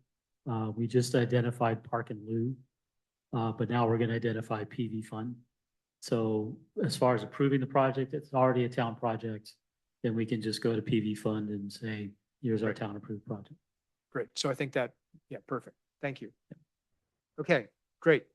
All right, so with that, I'm going to close out this agenda. item. Well, actually, there's a adopt it. resolution. Oh, so I'm, Wow. you know, I was getting so excited to be done. I did actually write down, adopt a resolution, but then of course I'm so excited to be done. so- And I would just ask Tony, because the resolution does actually have expenditure and transfer amounts, whether you need to change the number in the resolution before the council makes a motion. Yes, I do need to change the number. So if they could make it into motion to. Do you know what that number is? Off the top of my head, no. I gotta, Okay, well, maybe the motion could also be phrased to, with the changes that they want. council. Yes, yes. But just so I'd like the record to be clear, and if you don't mind, Tony, I'll ask you if you could restate the changes that you will make in order to change that number for the projected expenditures and transfers, and then see if someone would make a motion. So I believe the only change in the appropriation is the storm drain assessment. I think the others are neutral. Just what was for PV fund is now for the bathroom. PNR, the residual Parks and Rec budget is already budgeted. Okay. So I'm just moving it from one to the other. So total appropriations aren't going to change with Ford Field and courts. The only is the additional appropriation for the storm drain assessment going to 300,000. With the half of it coming from gas tax and half of it. Trust me. coming from CIP. Yeah, I'm happy to make a motion. okay. Do I have a second? Well, let me read Want to the, restate it? yes. Please, go ahead. So we, to adopt a resolution approving the fiscal year 25-26 mid-year budget appropriations to include direction from council with storm drain assessment of half coming from gas tax and half coming from CIP. Change and provide with mid-year budget appropriation changes. Sorry, I think that covers it, right? Did I leave anything out? Is that too muddy? No, I think. Catherine, are you comfortable with that? Okay, can I get a second? Would you like it? for me to- Okay, before you. I wait. second it. Hang on. Okay, well, yeah, that's right. So So. further comment. Yes, so yes, there will be an additional increase with courts. Because Let's see where it. the 35,000 is for Ford Field, so I've got it, yeah, so. Do you want me to re-motion with the include? Yeah, in- so increase. additional, Okay.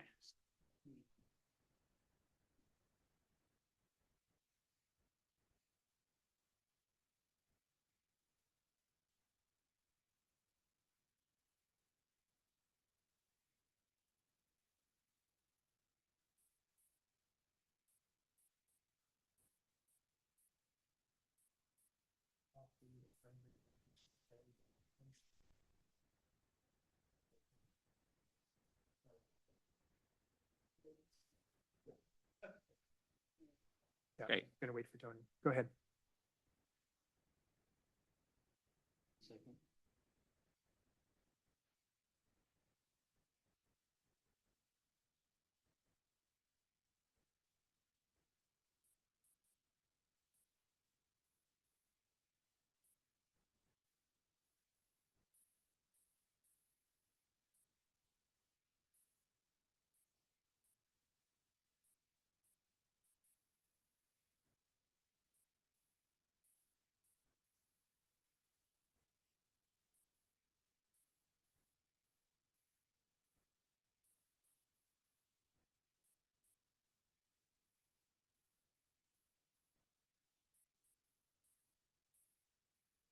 by the way, this is what I do every day.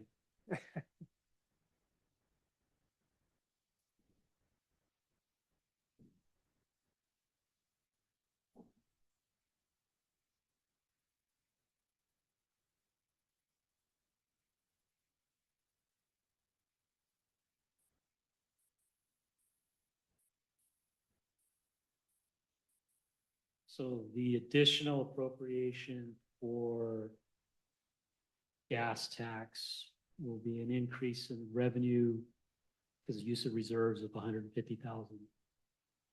And increase in expense of 150,000. And then on the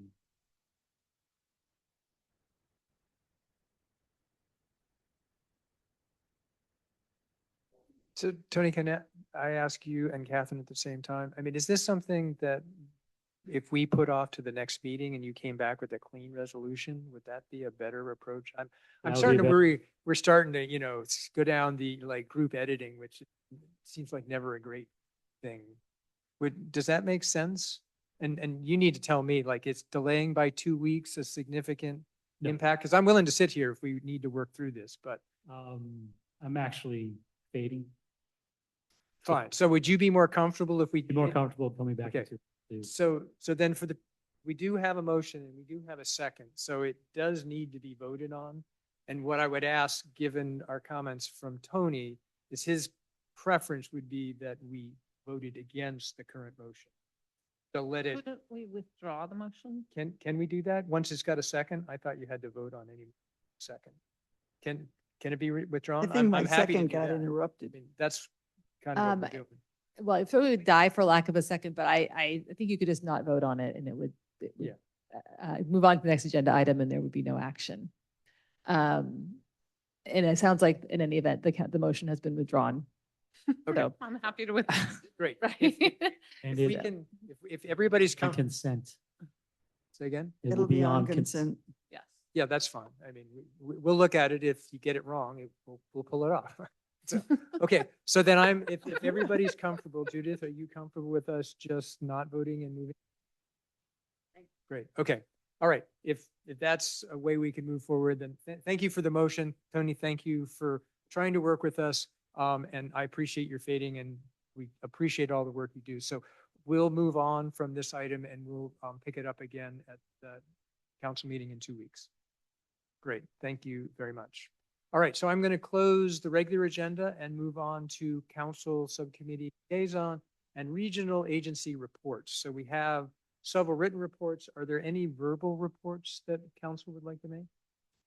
The Open Space Committee met, they largely reported most of what they agreed on. They did discuss, and I believe they approved, a streamlined approach for when an evaluation of a property needs to be done, that they could have a streamlined approach without having to hold a special meeting, that there be, and I'm forgetting exactly what will be in the minutes, the chair and maybe one other member can work with Darcy to decide that they can spend up, some modest amount of money to get an assessment of a property without having to notify and encumber the process, because that might mean that they lose an opportunity on a property that's moving quickly.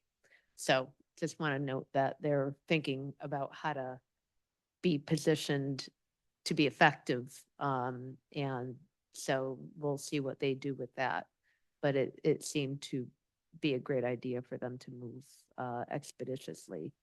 And so for this is a project. proposal that'll eventually come to the council in broad forms. I understand that the individual properties wouldn't come, but the proposal is here's a process. I don't, with a limit. Darcy, I don't know the actual status of what they approve versus what we have to approve. That was not very clear. They did support taking this approach and having one of them, they were talking like amounts of up to $10,000 or something on a given project just to get a survey done, for example. Yeah. So my sense is they have no authority to approve any dollar amount. It's only the council or the town manager. So we could have a process where we told the town manager that we, the council, were okay with a recommendation from Open Space to spend up to 10,000 and that she could approve it. But I don't think without us doing something, they have that authority. Well, it was not, that level of rigor was not at the meeting okay. discussed. We didn't have counsel there. I didn't know the answer to what was needed. So whatever follow-up needs to be done to affect that, we should do Got it. and get back to them. Okay, great. And we won't go any deeper in this because we're Yeah. starting, yeah, I apologize. So, Yeah. are you good in terms of reports? In terms of the roundtable, the airport roundtable, Your favorite? my favorite, yeah, I did some, like I say, some investigations of whether the cost benefit of our involvement is Can we just? appropriate or not. I just want you guys to agree with me. You made that point before. We're not on this agenda item, so It's a part of the budget. but not, we're into, Yeah, no, it was fascinating. I had a wonderful time. I was quite relevant. I was okay. Okay, great.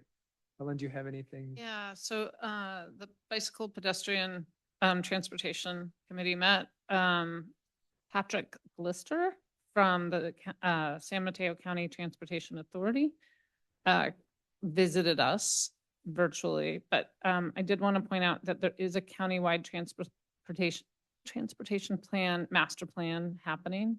And he asked them for if you could wave a magic wand and what you would ask for. And there was quite a variety of projects that they presented, just so you know. So we are working with him to try to narrow that down. So. Okay, thank you. Rebecca, did you have anything that you didn't already write up? No, great. Okay, so then I'll open this up to public comment. Are there any public comments? I have one hand up. Dave Cardinal, go ahead. Great.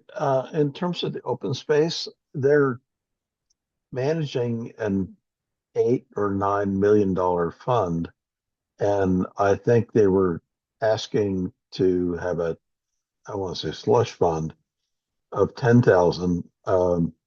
I think it should be more like 25,000, where they can hire somebody or instruct somebody to help them out with an assessment or appraisal of a new property without having to go through the entire food chain of town council approval. And I don't know, I think that's entirely reasonable. And I would let them do that, because otherwise we're so sclerotic in terms of what we can approve. It just seems like, okay, out of your $9 million fund, you want to spend $10,000 or $20,000 looking at a new property. I'm not sure that has to be an act of Congress. So that's my opinion. Thanks. Thank you, Dave. Yeah, maybe you can talk to the chair of the open space, because, I think they should be writing up their proposal. Okay, any other public comments? We don't see any other hands. There's nobody left in the schoolhouse. So with that, I would entertain a motion to adjourn. Rebecca, you want to make this one? You have the most to gain. I make a motion to adjourn. Seconded. We got a second. All right. Thank you, everyone.